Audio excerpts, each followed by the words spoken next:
Ahmedabad textile industries research association.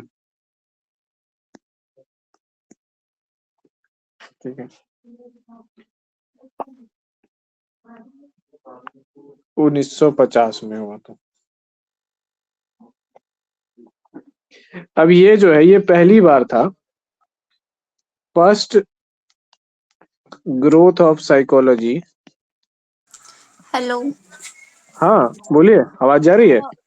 हाँ आ रही है। इमरजेंसी ऑफ साइकोलॉजी पढ़ा रहे हैं क्या? हाँ वही पढ़ा रहे हैं। सर पेपर कल 2 में जो ना है ये?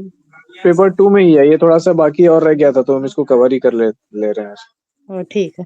और सर वो निगत लोग ज्वाइन नहीं कर पा रहे, पता नहीं कहे नहीं हो रहा है। रिक्वेस्ट तो हमको नहीं आया है, आएगा तुम कर लेंगे एक्सेप्ट।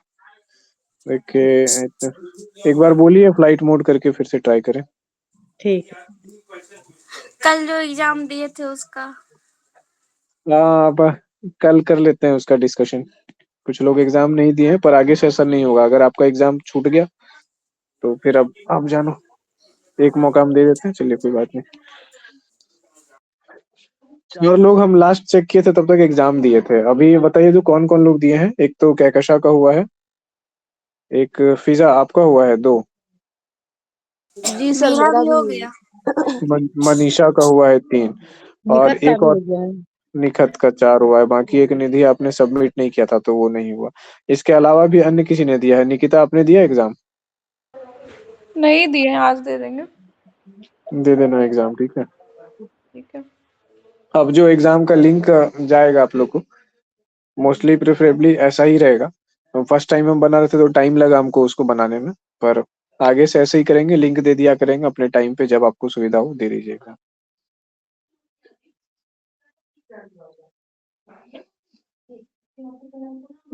तो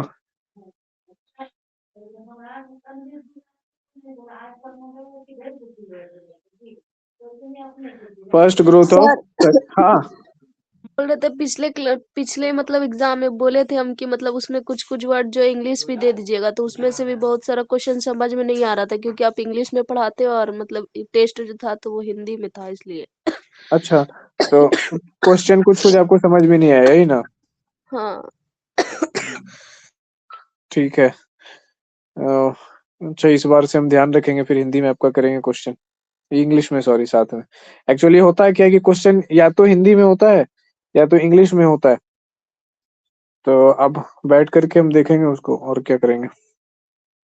नहीं वही कौन जो कौन सा सर क्वेश्चन मतलब था कुछ वैसे? कुछ वर्ड था ना तो उसमें हम्म थोड़ा दिक्कत हो रहा था क्योंकि आप सारा इंग्लिश में ही पढ़ाए और इंग्लिश में ही पढ़े, तो हिंदी हम्म। समझ में नहीं आ रहा था, थोड़ा टाइम लग रहा था इसीलिए। और हम ये सोच करके अब, तो एक काम करें क्या, इंग्लिश से क्या हम सर? ट्रांसलेट करके हिंदी वाला क्वेश्चन बनाते हैं। आप लोग को बाइलिंगुअल क्वेश्चन पेपर बना दें?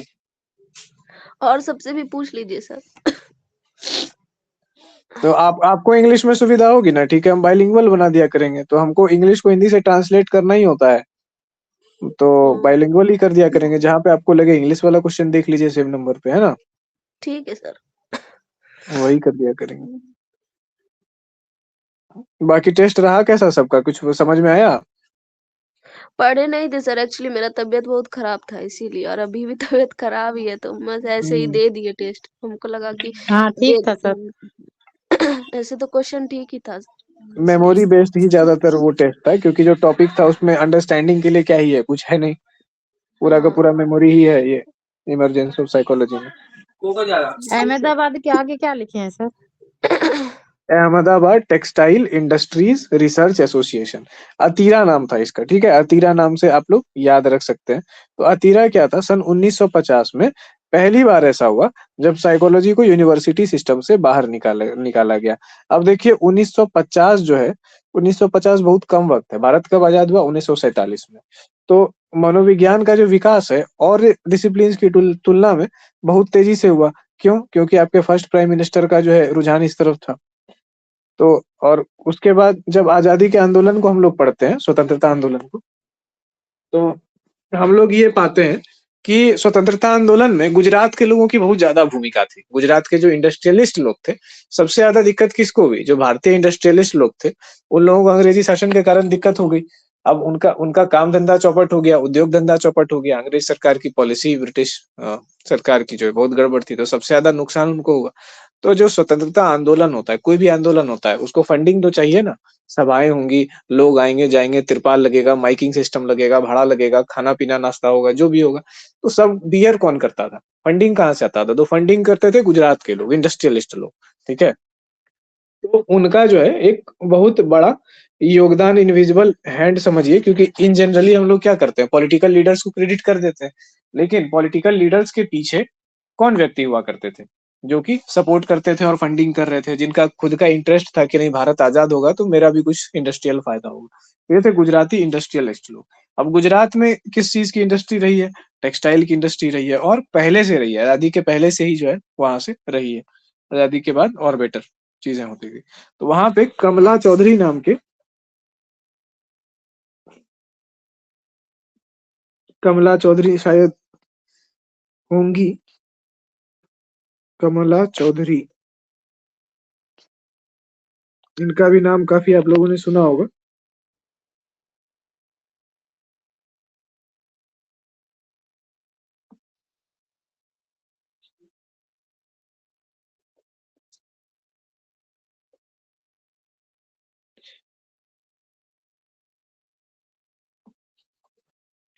तो कमला चौधरी जो है 1950 में इन्होंने लार्ज स्केल सर्वे किया मोटिवेशनल प्रॉब्लम के ऊपर। तो इनका एरिया ऑफ रिसर्च क्या था? मोटिवेशन था।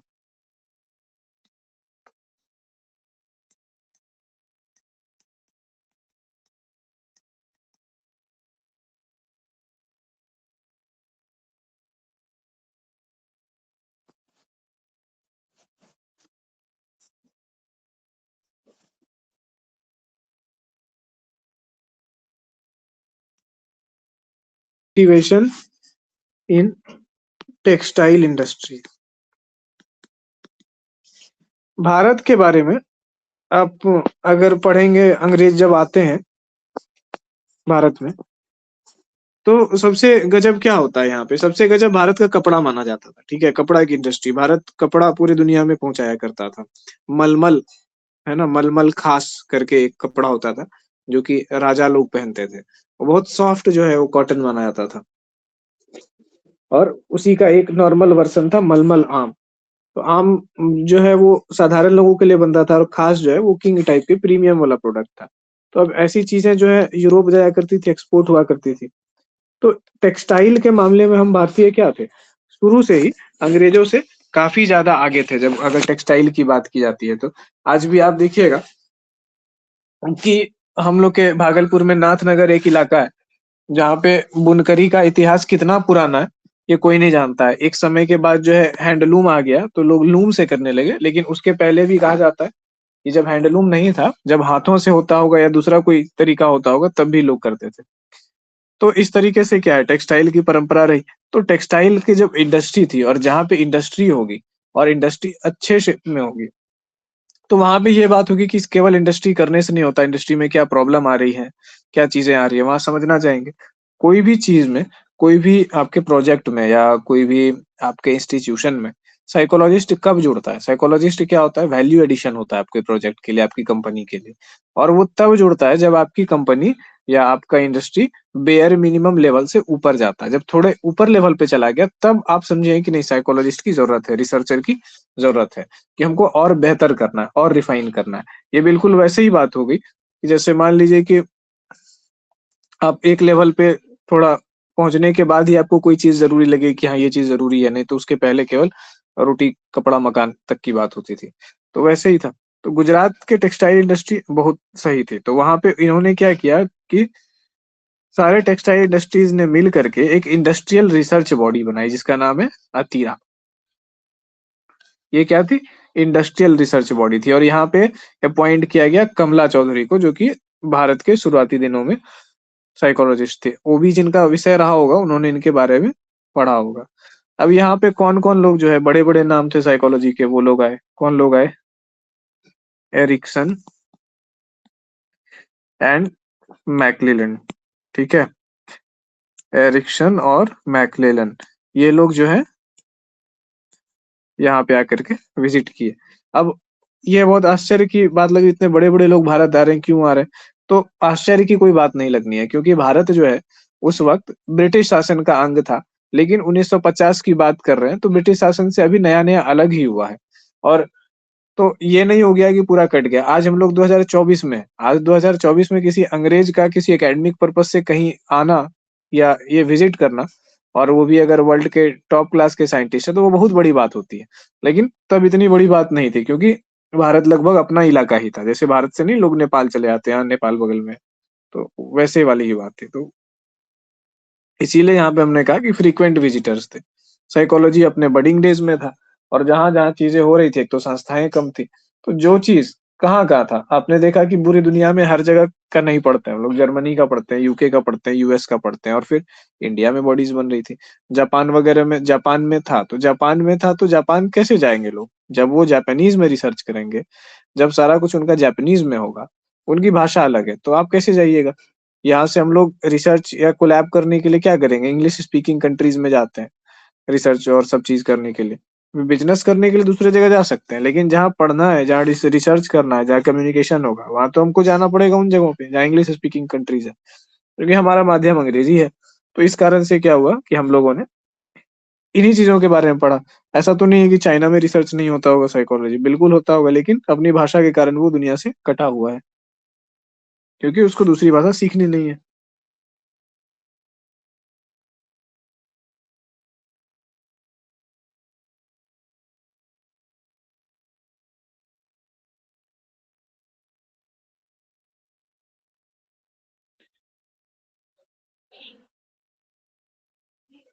तो ये 1950 में था, अतीरा 1950, बस इतना याद रखिएगा, ठीक है? और कमला चौधरी का नाम याद रखिएगा, ऑर्गेनाइजेशनल साइकोलॉजिस्ट। ये सब ऑब्जेक्टिव चीजें हैं। इसके बाद साथ ही एक और पॉइंट हम लोग के लिए जानने के लिए,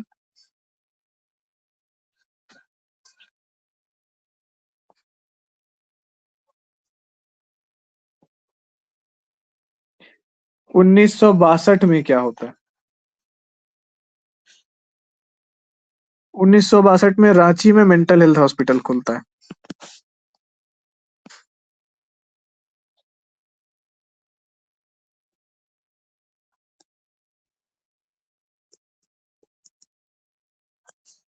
ठीक है, 1949 की एक बात करते हैं फिर।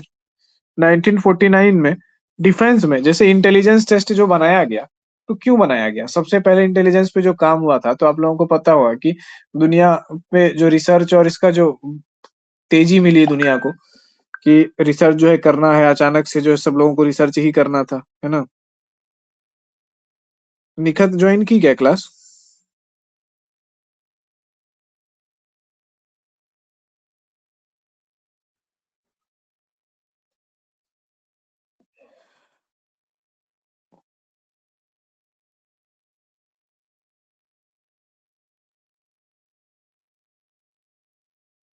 तो 1949 में क्या होता है कि डिफेंस जो है, इंडियन डिफेंस, ठीक है, यानी भारतीय सेना, डिफेंस साइंस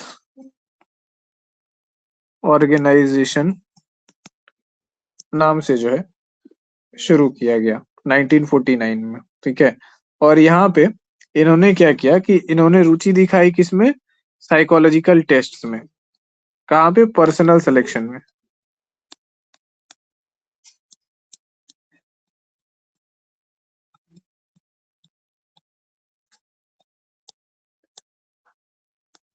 पर्सनल सिलेक्शन यानी जो आपके स्टाफ होंगे उनके सिलेक्शन में। अब डिफेंस में क्या होता है? डिफेंस में आदमी को बड़ा चुन करके लेना पड़ता है।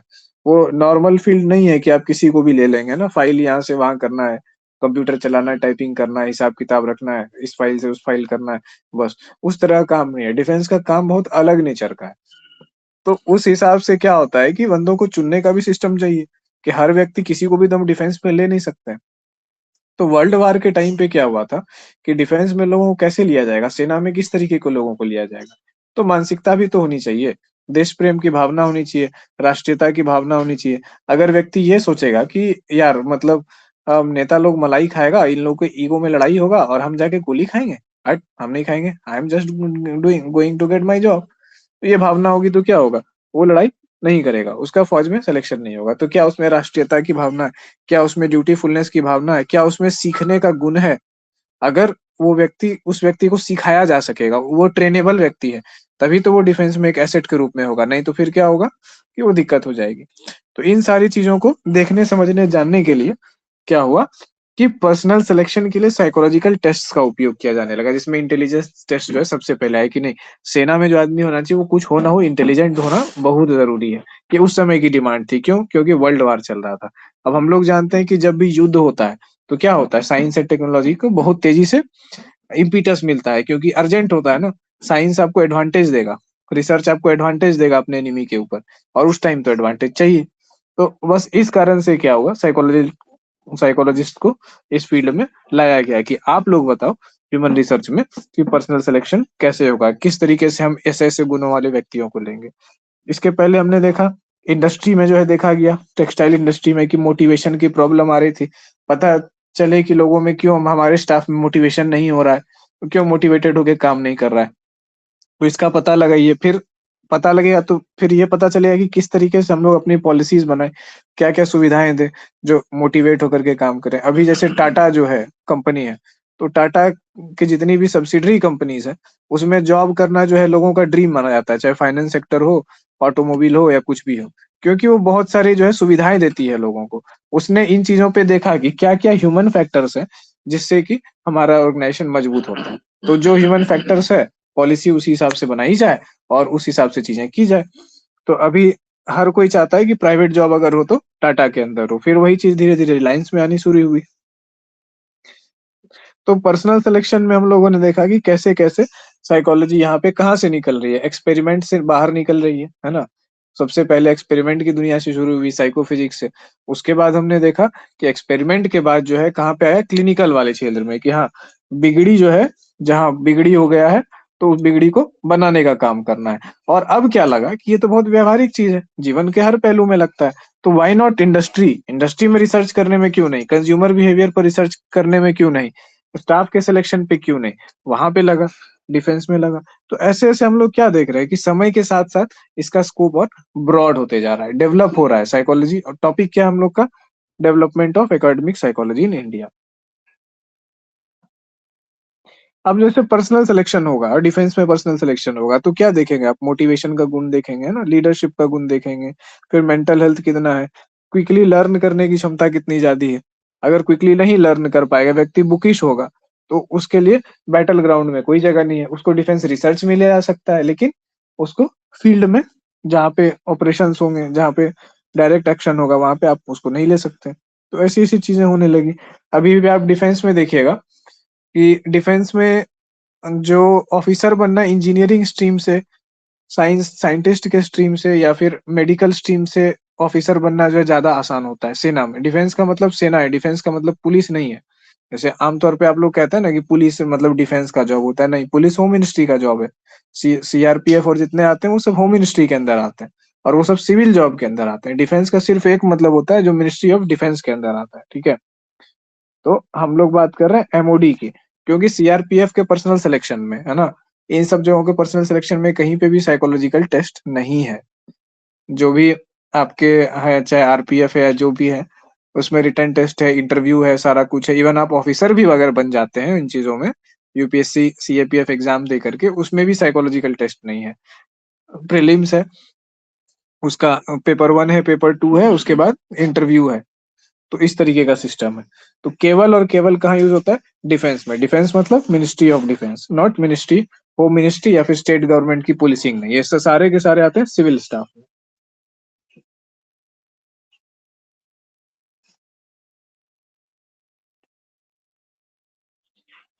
अब क्या है कि जब इंडस्ट्री में साइकोलॉजी घुस गई, कंपनी में घुस गई, तो क्यों घुसी होगी? ऑब्वियस है, मैक्सिमाइज करने के लिए आउटपुट को, या हमें मेंटल हेल्थ का ग्राउंड कैसा होना चाहिए। इसीलिए आप देखे होंगे कि जो ऑफिसेज का जो बातचीत करने का मतलब, जो प्रॉपर कॉर्पोरेट बॉडीज हैं, हम यहाँ कोई छोटी मोटी कंपनी ऐसे बात नहीं कर रहे, तो उनका एक कोड ऑफ कंडक्ट होता है, एक डिसिप्लिन होता है, एक वो चीजें होती है। आप उस तरीके से आप चीजों को प्रेजेंट करेंगे, आपको वैसे ढाला जाता है, आप ऐसे रेबेते करके बात नहीं कर सकते वहां पे, है ना। उसका एक अपना लहजा है, और वो लहजा वो सिस्टम कम्युनिकेशन का क्यों है, उसके लिए ट्रेनिंग होती है, और फिर आपको उसके अगेंस्ट जो है जज किया जाता है कि नहीं आप इस तरीके से नहीं बोलेंगे, आपके बोलने का तरीका ऐसे होना चाहिए। तो ऐसे सिस्टम्स बने हुए हैं, पर अब सिस्टम्स कितने अप्लाई होते हैं, नहीं होते हैं, कौन लीडर उसको अप्लाई करने में बिलीव करता है, नहीं करता है, ये अपनी पर्सनल बात है, ये निजी चीज है, लेकिन ऑन पेपर जो है यही चीज है।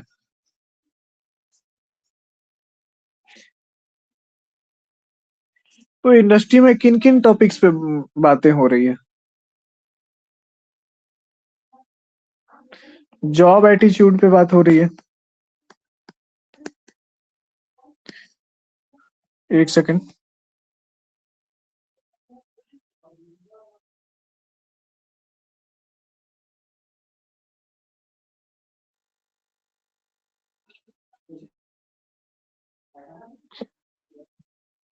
हाँ, तो हम लोग बात कर रहे थे जॉब एटीट्यूड की बात होगी, और किसकी बात होगी, एब्सेंटीज्म की बात होगी, कि भाई कौन आदमी कितना एब्सेंट कर रहा है, क्यों एब्सेंट कर रहा है, एब्सेंटिज्म का बिहेवियर जो है ये देखने के लिए क्यों मिल रहा है। वर्क इंसेंटिव पे बात होगी, कि आदमी को क्या इंसेंटिव हो कि वो ज्यादा से ज्यादा उसको लगे कि नहीं हम ज्यादा से ज्यादा वर्क करें, उसको लगना चाहिए कि नहीं भाई काम करने का फायदा होता है, कुछ तो होना चाहिए ना। अगर मान लीजिए कि आप किसी ऐसे सिस्टम में हैं, तो जैसे कि सरकारी जॉब्स में आप देखते हैं कि परफॉर्मेंस रिव्यू का कोई सिस्टम नहीं है, ना कोई रिवार्ड है ना कुछ है, वहां पे क्या टाइम बाउंड जो है आपका वो है, प्रमोशन है, इतना टाइम होगा आपको प्रमोशन हो जाएगा। अब चाहे कितने भी आप करप्ट आदमी क्यों ना हो, आप काम के नाम पे कितने ही बड़े कामचोर क्यों ना हो, है ना, आप नहीं जाते हो ऑफिस, कोई मतलब नहीं है, आप एक दिन जो है बड़े अधिकारी बन ही जाइएगा, इसकी गारंटी है। प्राइवेट में ऐसा है नहीं है, जब तक आप काम नहीं करेंगे, आप परफॉर्मेंस नहीं दिखाएंगे, तो आपके साथ कुछ भी वहां अच्छा नहीं होने वाला। और वहां पे वर्क इंसेंटिव है, जैसे 4 स्टाफ है गवर्नमेंट ऑफिस में, आप एग्जाम्पल के रूप में देख सकते हैं, 4 स्टाफ है, कोई एक आदमी अपना काम ईमानदारी से कर रहा है, प्रॉपरली ऐसा करना चाहिए, बाकी 3 आदमी जो है मस्ती फांक रहे हैं, क्यों, कुछ नहीं होने वाला। जो ईमानदारी से काम करेगा उसके ऊपर सब हंस रहे हैं, ये तो बेवकूफ है, गधा है, क्या हो जाएगा यहाँ इस तरीके से काम करके। तो इस कारण से गवर्नमेंट ऑफिसर्स का कल्चर क्या हो गया है, काम करना नहीं, काम से जी चुराना, काम से बचना। और जो स्मार्ट है वो क्या करता है, वो काम से जी चुराता है। जो स्मार्ट है वो क्या करता है, दूसरे से काम करवाता है, चालूगिरी करता है, रोना रोता है, ऐसे वैसे करके। तो ऐसा कल्चर आपको गवर्नमेंट ऑफिसेज में देखने के लिए मिल जाएगा। लेकिन प्राइवेट ऑफिसेज में ऐसा है क्या, बिल्कुल नहीं है। प्राइवेट ऑफिसेज में आपके जॉब के और आपके परफॉर्मेंस और आपके आउटपुट के आधार पर ही होगा, और आप एक्चुअली में अगर अच्छा करते हैं तो आपको क्या हुआ कि हायर जॉब रोल ऑफर किया जाए कि भाई आज आप स्टाफ हैं, कल आप जो असिस्टेंट मैनेजर हो जाइए, देखिए कि आप मैनेजमेंट कीजिए। अगर दिख रहा है कि आप में मोटिवेशन है, ठीक है, आप में जॉब के प्रति पॉजिटिव एटीट्यूड है, आप में रिस्पॉन्सिबिलिटी का भाव है, आपको जितना टास्क दिया रहा आप करते जा रहे हैं, करते जा रहे हैं, आप और भी आगे संभाल पाएंगे। तो इन सारी चीजों पे क्या होता है कि ध्यान दिया जाता है इंडस्ट्रियल साइकोलॉजी में।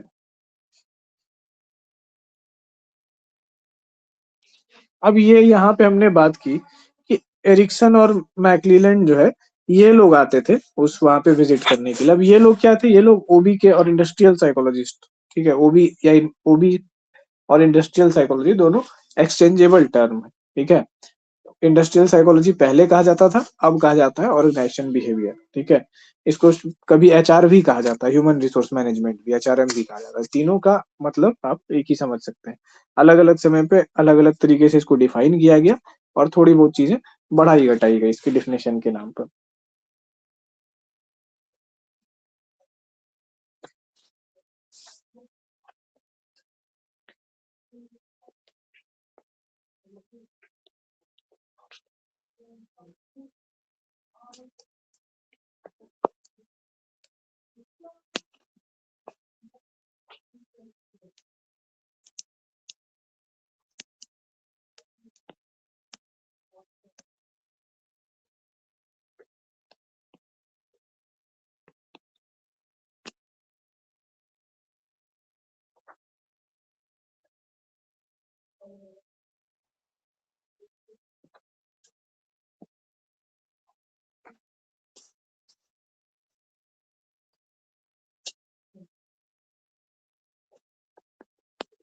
1961 में मैक्लेलन ने एक थ्योरी दी, ठीक है, जिसको कहते हैं थ्योरी ऑफ अचीवमेंट मोटिवेशन, कि अचीवमेंट को पाने के लिए क्या मोटिवेशन होना चाहिए। और इंडस्ट्रीज जो है बूम पे होती है। एक चीज आप लोगों ने सुना होगा, आपदा में अवसर वर्ड जो है ना अक्सर बोला जाता है, ठीक है।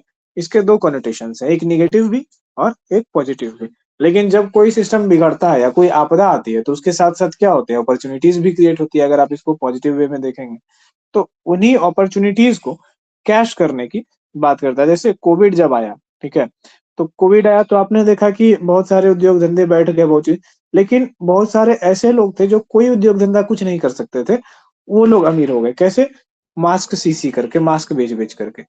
मतलब एक दिन में जो है 500-500 600 मास्क जो है सिल रहे हैं और बेच रहे हैं। तो जब ये वाली चीज आ गई तो जिसके पास कोई इनकम का सोर्स नहीं था, मैं अगर 2 टाइम के खाने इतने बराबर पैसा दिन भर में आ जाए सिलाई से, तो वैसे पे अगर कोई जी रहा था व्यक्ति, तो उसको भी क्या हुई कि वैसे टाइम पे लगा कि हाँ भाई 5 रुपया का एक मास्क पड़ता है, आप 10 में बेचते हो या 5 में जैसे भी बेचते हो, तो अच्छा खासा 500 1000 2000 ऐसे करके इनकम जो है आना शुरू हो गया था। तो ये मास्क वाली चीज क्या है कि कोविड के टाइम में एक छोटे से स्मॉल स्केल इंडस्ट्री के तौर पे आई उभर करके। तो मैक्लेलन की थ्योरी जो थी अचीवमेंट मोटिवेशन की, इसने भी क्या किया, इंडस्ट्रियों को थोड़ा इम्पीटस दिया कि कैसे जो है अचीवमेंट, जो हमारे स्टाफ हैं उनको कैसे अचीवमेंट का मोटिवेशन दे करके हम लोग ज्यादा से ज्यादा काम उनसे निकाले और उनकी क्षमताओं का ज्यादा से ज्यादा उपयोग करें कि वो संगठन के विकास में और हमारे विकास में वो काम कर सके। अब एक चीज क्या होती है कि हमारे यहाँ जैसे, अगर आप गुजराती नहीं है तो हमारे यहाँ जॉब खोजने की विचारधारा होती है। अगर साउथ इंडियन भी नहीं है, पंजाबी भी नहीं है, बहुत हद तक बंगाल के भी लोग, तो मूलतः क्या था कि व्यापार एक साधन हुआ करता था। लेकिन अब क्या होते हैं कि हम लोग जॉब खोजते हैं, प्लेस खोजते हैं, उसने जहां पे जाएंगे जॉब करने तो वो तो चाहेगा ना कि आप में जितनी कैपेसिटी है, जितना नॉलेज है, जितना स्किल है, जितना वो चीज है, जितना मोटिवेशन है, सब का सब हमको दो, हमारे लिए प्रॉफिट जनरेट करो और हमारी कंपनी को 10 करोड़ के प्रॉफिट मिला, then I will give you 20 to 25,000 rupees जो भी है। तो आप क्या करेंगे? आपको अगर दिखेगा कि हाँ आप भी तो इंसान है ना, आपको पता चल रहा है कि भाई मैं अपने लाइफ के लिए तो काम नहीं कर रहा हूँ। अगर मैं 9 to 5 कर रहा हूँ, ठीक है, तो उसमें क्या है कि सुबह 7 बजे हमको उठ जाना पड़ता है और सब कुछ करना पड़ता है। तो बेसिकली मेरा वर्क का टाइम क्या है, सुबह 7 बजे से शुरू हो गया, उसके बाद 8 बजे हमको घर छोड़ देना पड़ता है, 8 से 9 हमको ट्रांसपोर्ट में लगता है, 5 बजे मेरा ऑफिस बंद होता है, वहां से आते आते मुझे 7 बज जाते हैं, फिर 7 बजे मैं नाश्ता करता हूँ, फिर हमको 9 बजे सोना है क्योंकि सुबह 5 बजे निकलना है। तो आपका पूरा का पूरा रूटीन जो राउंड द क्लॉक क्या है, वो चला गया वहीं पे, ठीक है। तो और आप क्या कर रहे हैं, तो आपको भी तो, आप इंसान है तो आपको भी तो दिख रहा है ना कि मेरी तो पूरी की पूरी जिंदगी जो है वहीं जा रही है, बस यही करने में, और इसके अलावा तो हम कुछ कर ही नहीं पा रहे। और अब तो ऐसे चक्र में फंस गए हैं कि पूरे जीवन भर यही करना होगा। लोगों ने जल्दी से जल्दी इसमें डालने की कोशिश की कि हाँ भाई जैसे 18-19 के हो जाओ, तुरंत एकदम जॉब में लग जाओ और उसके बाद 60-65 तक जो है ना आप कुछ मत करो, बस यही करते रहो। तो अब ऐसा लोगों को जब रियलाइज होने लगेगा तो काम की जो क्वालिटी होगी वो बढ़िया निकलेगी क्या? नहीं, लोगों को लगा कि नहीं, पूरा का पूरा जीवन जो है ना पेटे भरने के लिए और जरूरतें करने के लिए तुम किसी के नाम कर दिए हैं। लगता है कि परिवार वालों के नाम किए, पर परिवार वाले के नाम समझ लीजिए या कंपनी के नाम समझ लीजिए, जैसे भी हो, बस मेरे नाम मेरा जीवन नहीं है। तो ऐसी चीजें जब पुरुषों के मन में, स्टाफ्स के मन में आने लगेगी, ऑब्वियस से प्रोडक्टिविटी घट जाएगी। तो कुछ तो उनको चाहिए ना कि उनको लगे कि नहीं हमारा भी फायदा हो रहा है, कुछ तो बढ़िया हो रहा है। तो फायदा किसी में होता है? निरंतर विकास।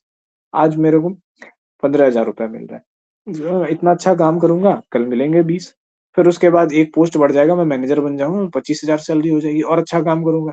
तो इससे क्या हो रहा है कि उसको अचीवमेंट मोटिवेशन यही है कि अचीव करने के लिए जैसे जैसे हम उसको मोटिवेशन देते जा रहे हैं, वो और ज्यादा जो है ना अपनी कैपेसिटी बढ़ाता जा रहा है, ठीक है। बेसिकली कहते हैं ना कि बाजार में हर कुछ बेच रहा होता है, मुनाफा कितना होता है इस बात पे डिपेंड करता है कि कितने जोर शोर से बेचने के लिए लगेगा। अगर आपको दुकान में आप जाओगे, कोई दुकानदार है, ठीक है, अगर वो कह रहा है कि ये वाला बिस्कुट ले लो, ये वाला शैम्पू ले लो, ये बहुत अच्छा है, ऐसे वैसे वो पूरा जोर दे के बार बार कि जब बार अरे ये वाला ट्राई करो ना, तो इसका मतलब क्या है कि उसमें उसको मार्जिन ज्यादा है, इसीलिए वो बेचना चाह रहा है। और इसमें मार्जिन कम है, वो बस पड़ा हुआ है, उसके बारे में बोलेगा भी नहीं कि हाँ ये लेना है, बस चुपचाप दे दिया, अच्छा है नहीं है, बुरा है क्या नहीं, नहीं पता। और जहाँ पे जिस प्रोडक्ट में मार्जिन होगा, बोल बोल के बेचेगा। तो हम लोग भी क्या करते हैं कि एकदम जोर लगा के काम करेंगे अगर हमको उसमें फ्यूचर दिखेगा। तो क्यों? क्योंकि हमारे लिए भी अच्छा है, क्योंकि हमें ज्यादा पैसे आएंगे हमारे। और क्या इंसान को सिर्फ पैसा ही चाहिए? नहीं, पैसा भी चाहिए और रेस्पेक्ट भी चाहिए। इंसान को हमेशा ये चाहिए कि हम निरंतर ऊपर बढ़ते रहें, ताकि हमको ज्यादा लोग इंग बिंग ना कर सके, है ना? कम से कम लोगों से हम इंग बिंग सुने। तो अब ये चीज करने के लिए में भी हायरार्की बहुत काम करती है। आप ज्यादा काम करेंगे, एक तो आपको पैसा भी मिलेगा और सोशल रिस्पेक्ट भी आपका बढ़ेगा जिस ऑर्गेनाइजेशन में है। अगर पहले आपको जो हर लोग इंग बिंग करता था, 10 लोग करते थे, तो अब आपके ऊपर जो 2 लोग हैं केवल वही करेंगे, और आप भी किसी के ऊपर इंग बिंग कर सकते हैं। लेकिन आप लोएस्ट पॉसिबल जगह पे होगा तो क्या होगा? आपने जहाँ इंग बिंग किया, दूसरे दिन आपके हाथ में होगा आपके जॉब का टर्मिनेशन लेटर। तो इन सारो सब चीजों को मिला-जुला के बनता है अचीवमेंट मोटिवेशन की थ्योरी, कि क्या-क्या चीज़ आपके मोटिवेशन है और अचीवमेंट के लिए आप में कितना मोटिवेशन है, कैसे वो चीज़ के। और इसके अलावा एक नैसर्गिक गुण भी होता है, हर व्यक्ति अपना विकास करना चाहता है। आप देखिएगा कि कहा जाता है कि जैसे स्त्री-पुरुष 2 चीज़ है, दोनों के बिहेवियर हैं। तो स्त्रियों में बचपन से सजने-संवरने और खुद का वो चीज़ करने का गुण ज़्यादा होता है। पुरुषों में बचपन से क्या होता है कि ताकत प्राप्त करने का गुण ज़्यादा होता है। हम लोग जैसे छोटे होते हैं बचपन से, तो हमें क्या होता है कि हमें लगता है कि अरे! पापा साइकिल चला रहे हैं, पापा इतना भारी बाइक को मूव कर रहे हैं, हम बाइक नहीं मूव कर पा रहे हैं। तो बचपन से आपका दिमाग क्या होता है? शक्ति और ताकत, नहीं कैपेसिटी।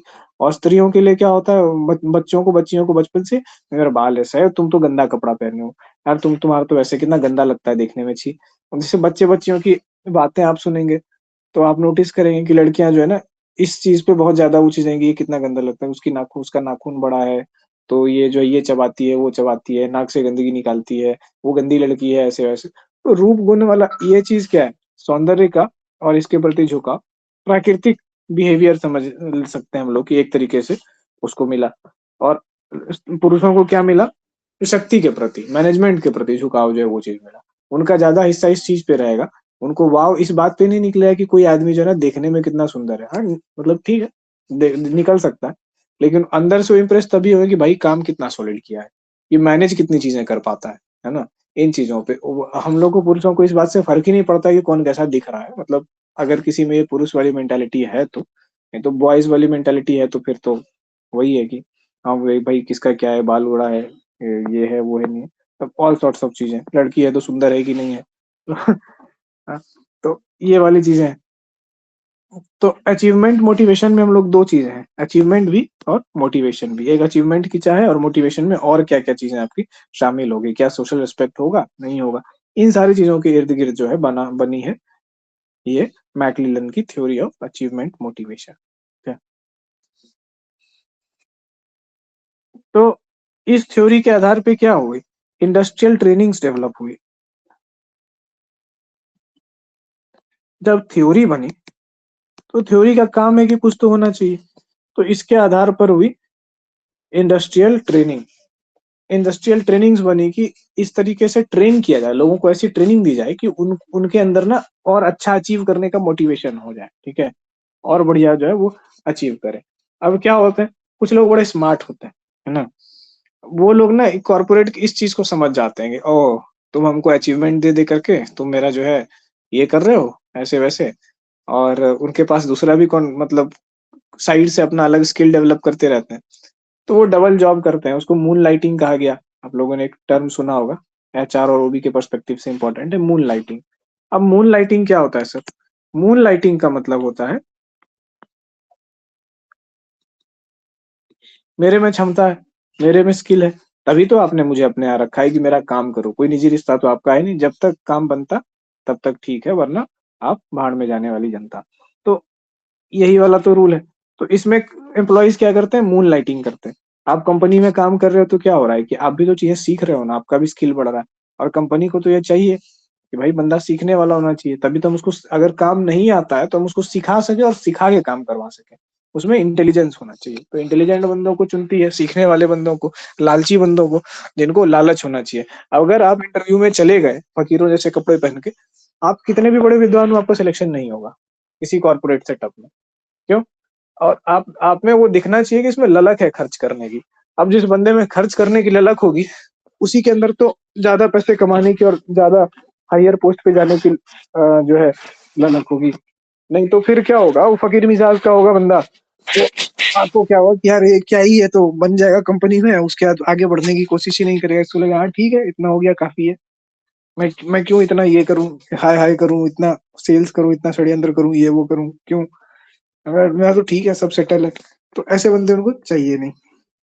तो इंडस्ट्रियल ट्रेनिंग में के दो चीजें हुई, एक तो ट्रेनिंग के दौरान ऑब्जर्वेशन, और दूसरा थोड़ा माइंडसेट का इस ढंग से परिवर्तन हो कि उनको दिखाया जा सके कि भाई क्या क्या चीजें रिवार्ड्स है तुम्हारे सामने, देखो तुम्हारे सामने, तुम जो बेचारे एम्प्लॉय बन के बैठे हो, तुम्हारे सामने एक बहुत सुनहरा भविष्य इंतजार कर रहा है, ठीक है, और अगर तुम ऐसा ऐसा करोगे तो ऐसी चीजें होंगी, और बहुत एग्जाम्पल्स रखे जाएंगे, और वाकई में ऐसा होता भी है। कॉर्पोरेट सेक्टर में क्या है, सीढ़ी है ना? आप सीढ़ी पे चढ़ते जाओ, आप ऊंचाई पर पहुंचते जाओगे, मनी बढ़ते जाएगी, पावर्स बढ़ते जाएंगे, बस यही है। तो इंडस्ट्रियल ट्रेनिंग्स हुई। तो इंडस्ट्रियल ट्रेनिंग सबसे पहले कहाँ पे शुरू हुई, हैदराबाद की इंडस्ट्रीज में, ठीक है। शुरुआत कहाँ से हुई, गुजरात से। स्टडी की शुरुआत कहाँ से हुई थी, गुजरात में हुई थी, ठीक है। वहां पे देखा गया और उससे जो कंक्लूजन निकला और उस पर जो प्रोग्राम बना, उसका इम्प्लीमेंटेशन हैदराबाद का क्या बताएं सर? हैदराबाद में जो इंडस्ट्रियल ट्रेनिंग के प्रोग्राम्स हैं वो शुरू किए गए, ठीक है। ठीक।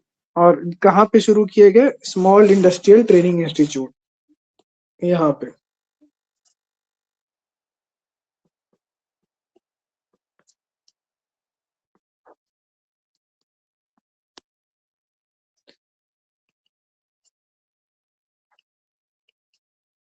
एक कोई शार्क टैंक करके कोई शो आता है, आप लोग देखे हैं क्या, कोई देखा है, सुना है इसके बारे में। क्या नाम बताएं? शार्क टैंक करके टीवी पे कोई आता है, जिसमें लोग अपने अपने बिजनेस और स्टार्टअप को लेकर के आते हैं और बताते हैं कि ऐसा ऐसा मेरा बिजनेस, हम ये काम कर रहे हैं, इतना प्रॉफिट जनरेट कर रहे हैं, इस तरीके से काम कर रहे हैं, आप मेरे बिजनेस में इतना पैसा इन्वेस्ट करोगे तो हम आपको इतना परसेंट प्रॉफिट देंगे बेसिकली। और जो 3-4 लोग बैठे होते हैं वो इन्वेस्टर्स होते हैं। इन्वेस्टर्स मतलब ऐसे लोग जिनके पास बहुत सारा पैसा है, और वो ऐसे बिजनेसेस खोज रहे हैं जिनमें वो पैसा लगा सके, ताकि 1 रुपया को 4 रुपया वो बैठे बैठे बना सके।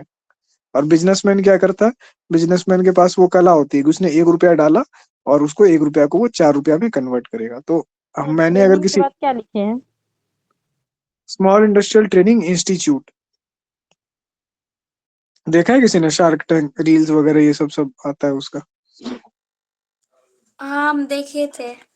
हाँ, तो उसमें क्या होती है कि अगर आप उसको कभी ध्यान से देखिएगा तो किस तरीके से बातें होती है उसमें, तो वो सब चीजें भी क्या होगी, इंडस्ट्रियल ट्रेनिंग का हिस्सा होती है। कि कैसे आप पिच करेंगे, है ना, कैसे आप प्रपोज करेंगे किसी को कि जो है कि हमारा ये बिजनेस है, इसमें आप इतना इन्वेस्ट करो, कैसे आप कन्विंस करोगे।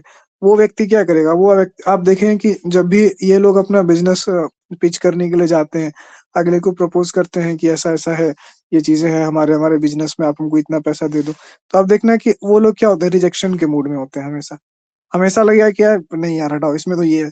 वो खोज रहे होते हैं पॉइंट, अब क्यों नहीं खोजेंगे भाई, उनको भी तो देखना है ना कि बंदा कहाँ पे फेल करेगा और कहाँ पे पास करेगा, कितना पका हुआ है। अगर हम किसी को पैसे दे रहे हैं तो कहीं मेरा पैसा डुबा ना दे। ऐसा तो नहीं कि पैसा डूबेगा नहीं, रिकवरी तो हो जाता है, पर अगर 1 लाख रुपए मैंने 5 लाख रुपए किसी को दे दिए, है ना, 4-5 ईयर्स में, 5 ईयर्स के बाद पता चला कि हमको रिकवरी करना पड़ रहा है, तो मेरा 5 लाख तो 5 लाख आया ना, वो 5 लाख 15 लाख बन सकता था, वो बना नहीं। तो मैं बेटर किसी और को देता जिसमें ये कैपेसिटी होती। तो इसलिए क्या होती है, बिजनेसेस की वहां पे फिल्टरिंग करते हैं वो लोग, अपने अपने स्तर से इंटरव्यूइंग और परीक्षाएं करते हैं, चीजों से लोग पूछते हैं। कई बार आपने देखा होगा कि शार्क टैंक एपिसोड्स में लोग जब पहुंचते हैं तो वो क्या करते हैं, कि आपको देख के ही समझ में आया कि ये लोग का कोई बिजनेस नहीं है, कोई फर्जीगिरी करके किसी तरह से यहाँ पहुंचा है, कुछ भी करके, और उसके बाद यहाँ पे बस कन्विंस करने की, झूठ बोलने की कोशिश कर रहा है कि ऐसे वैसे, और उन लोग का झूठ की क्या होती है, पोल खुल जाती है। तो इससे क्या समझ में आता है, शार्क टैंक क्यों देखते हैं, इससे ये समझ में आ रहा है कि इंडस्ट्री में काम कैसे हो रहा है, इंडस्ट्री में पिचिंग कैसे हो रही है, कैसे क्या क्या चीजें देख करके किसी बिजनेस में पैसा लगाया जाता है, या अगर हम अपना बिजनेस बनाएंगे तो उसमें किन किन फैक्टर्स पे हमको ध्यान देना होगा, अगर हमको इन्वेस्टर का ट्रस्ट चाहिए तो हमको कैसे चीजों को बढ़ाना होगा। और बिजनेस की बात कौन किसको बताता है, कोई किसी को नहीं बताता है। दुनिया में आपको सब कोई सब कुछ सिखा देगा, सर्जरी सिखा देगा, रॉकेट साइंस सिखा देगा, बिजनेस का मूल मंत्र कोई नहीं देगा किसी को, है ना। तो ये चीजें देखने सीखने के लिए लोग ऐसे शोज को देखा करते हैं। ये सब सारी चीजें कहाँ पे आती हैं, इंडस्ट्रियल ट्रेनिंग के हिस्से में आती हैं, ठीक है। जैसे आप एक मून लाइटिंग टर्म दे रहे थे, मून लाइटिंग पे वापस आते हैं। क्या हुआ है कि आपका एम्प्लॉय आपकी कंपनी में है, उसका परफॉर्मेंस इंप्रूव हो रहा है, वो चीजों को सीख रहा है, लेकिन अब एम्प्लॉय के मन में ये है कि ठीक है हम यहाँ सीख रहे हैं, हम तुम्हारे यहाँ एम्प्लॉय हैं तो एम्प्लॉय हैं, और हम अगर तुम्हारे टाइम के बाद हम 6 बजे ऑफिस छोड़ते हैं तो 6 बजे छोड़ने ऑफिस छोड़ने के बाद हम क्या करते हैं, that should not be your concern. ठीक है, या फिर अगर मैं 9 बजे से 5 बजे तक तुम्हारे ऑफिस में हूँ और उस दौरान पीछे मेरा घर में कोई दूसरा उद्योग धंधा कुछ चल रहा है, तो उससे तुम्हें क्या मतलब, तुम्हारा काम मैं कर रहा हूँ, तुम्हारा एम्प्लॉई हूँ, तो फिर तुम वो मतलब रखो। लेकिन एम्प्लॉयर्स को ये चीजें पसंद नहीं होती, उसका कहना है कि नहीं, अगर तुम काम करो तो सिर्फ और सिर्फ मेरे लिए काम करो, कि तुम दूसरा चीज नहीं कर सकते, और दूसरा चीज करोगे तो मेरे परमिशन के साथ करोगे। तो इससे हम लोग के मतलब हम लोग के जनरेशन में, पहले जनरेशन तक में क्वेश्चन उठाने की बात नहीं थी, हमारी पीढ़ी में लोग क्वेश्चन उठाने लगे। क्या होने लगा कि लोग यूएस जाते हैं, ठीक है, हाई पेइंग जॉब पे आईटी वगैरह फील्ड में सेटल हो जाते हैं, वहां पे जॉब कर रहे हैं, वहां पे उनको पैसा मिला, उस पैसे को उन्होंने भारत में एक डेटा सेंटर खोल दिया, ठीक है, एक वेबसाइट ले लिया, एक ई कॉमर्स में कहीं पे वो चीज लगा दिया और वो चीज कर दिया। अब उनके पास अपना खुद का एक्सपर्टीज है, वो 5-6 बजे जो है जब ऑफिस से छूटेंगे घर जाएंगे, 7-8 घंटे मशीन क्या बोलते हैं, 3 से 4 घंटे में सब कुछ देखेंगे मशीन मशीन का क्या है। तो वो उनका क्या हो गया, खुद की कंपनी हो गई। अब उस कंपनी में भारत में उसने 4 लोगों को हायर करके रखा है, तो उसकी खुद की कंपनी वहां चल रही है बैक ऑफ द डे में। और तो इसी को कहते हैं मून लाइटिंग, मतलब कि आप चंद्रमा की रोशनी में काम कर रहे हो, नहीं आप काम मत करो, आप सो, आप सिर्फ मेरे लिए काम करो। तो ये चीजें हमारे टाइम पे ऑर्गेनाइजेशनल बिहेवियर में एक बहुत बड़ा इशू आ रहा है, एक पॉइंट ऑफ डिस्कशन है कि जो लोग मून लाइटिंग कर रहे हैं उनको कंपनियों से निकाल दिया जा रहा है कि नहीं आप मून लाइटिंग क्यों कर रहे हो, आप सिर्फ मेरे लिए काम करो। वो कह रहा है मेरा इशू है। तो आप लोगों को क्या लगता है कि क्या मून लाइटिंग सही है या गलत है?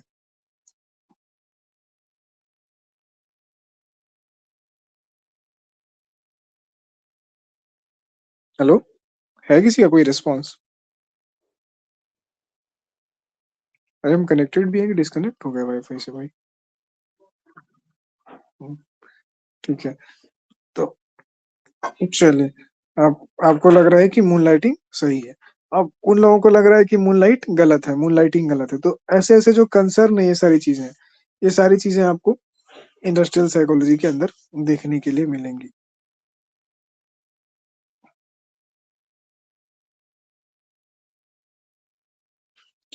इसके बाद क्या होता है कि ये सब चीजें तो होने लगी, मोटिवेशन और ये वो का, पर इंडियन साइकोलॉजिस्ट को इसमें बहुत ज्यादा रुचि नहीं हुई। ठीक है, इंडस्ट्रियल साइकोलॉजी में भारतीय साइकोलॉजिस्ट का ध्यान अपनी तरफ उतना ज्यादा नहीं खींचा।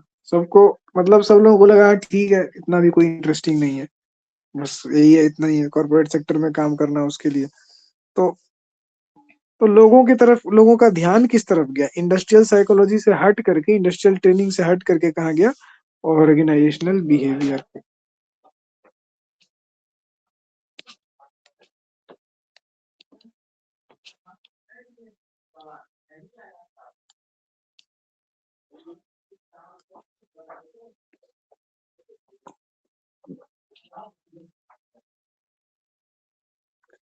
तो ये हुआ ऑर्गेनाइजेशनल बिहेवियर पे। यहाँ पे आप क्या देख रहे हैं, कीवर्ड बिहेवियर। वहां पे अब साइकोलॉजी के फील्ड का आदमी है, ठीक है, उसको साइकोलॉजी पढ़ना है, उसको करना है। जैसे कमला चौधरी है, ठीक है, कमला चौधरी के स्टेटस पे या उस स्टेटस पे, रिसर्च के स्टेटस पे आपको क्या लगता है कौन आदमी पहुंचेगा? जिसको साइकोलॉजी में रुचि होगी, जिसको साइकोलॉजी के प्रति कमिटमेंट होगा, है ना, जिसमें थोड़ी क्वालिटी होगी, और उस क्वालिटी के कारण क्या होगा, उसका अचीवमेंट भी होगा कि हाँ भाई उसने चीजों को पढ़ा समझा होगा, उसको ललक होगी कि हमको इस फील्ड में काम करना है, चीजें करनी है। और आप उसको एक इंडस्ट्रियल सेटअप में बिठा दोगे तो उसको क्या लगेगा कि यार मतलब क्या ही कर रहे हैं हम, अब यही करने के लिए हम रिसर्च किए थे। इतना ऐसा काम कर रहे हैं, ह्यूमन बिहेवियर की पढ़ाई करके ऐसा काम कर रहे हैं जहाँ ह्यूमन बिहेवियर का मिनिमम उपयोग है, खाली प्रॉफिट को मैक्सिमाइज करना है और आदमी को जो है मोटिवेट करने वाला, और ये चीजें हैं। मतलब कुछ मजा नहीं आ रहा। तो मजा किस में आया? मजा आया ऑर्गेनाइजेशनल बिहेवियर में। क्यों? क्योंकि इसमें था बिहेवियर, इसमें थी बिहेवियर की बात, और हम साइकोलॉजिस्ट के लिए सबसे रुचिकर पॉइंट क्या है, ह्यूमन बिहेवियर एक, और दूसरा मेंटल प्रोसेस। तो तो वर्क एक्टिविटीज के दौरान जो है ना ऑर्गेनाइजेशनल बिहेवियर पे काफी ज्यादा बात किया गया। फोकस क्या हो गया, इधर आ गया। अब हम लोग लास्ट टाइम बात किए थे, आप लोगों को याद होगा कि प्रॉब्लम्स इन इंडिया। तो इंडिया में क्या है कि एक सदा के लिए जो है ना कुछ प्रॉब्लम्स है जो भारत में सदा से थी और अभी तक है और शायद सदा के लिए रहेंगी भी। उनमें से क्या है, कम्युनल कॉन्फ्लिक्ट है ना, सांप्रदायिक तनाव। अब जाहिर सा बात है कॉन्फ्लिक्ट वही ना होगा जहाँ डिफरेंस होगा। अब चूंकि डिफरेंस है तो तनाव है, जहां जहां भी डिफरेंस है वहां वहां तनाव है। ऐसा नहीं कि सिर्फ कम्युनल तनाव का मतलब, सांप्रदायिक तनाव का मतलब केवल धार्मिक होता है, संप्रदाय से भी होता है। जैसे अब हमारे यहाँ क्या है कि हिंदू मुसलमान दो तरीके से हैं, तो अब इन दोनों में कम्युनल तनाव ज्यादा दिखाई देता है। लेकिन जहाँ पे केवल मुसलमान मुसलमान है, फिर वहां पे देखिए वहां पे भी तनाव है, वहां पे सिया सुन्नी का कन्फ्लिक्ट है। जहाँ पे सिया सुन्नी नहीं है वहां पे कुछ और है, तो वहां पे उसका कन्फ्लिक्ट है।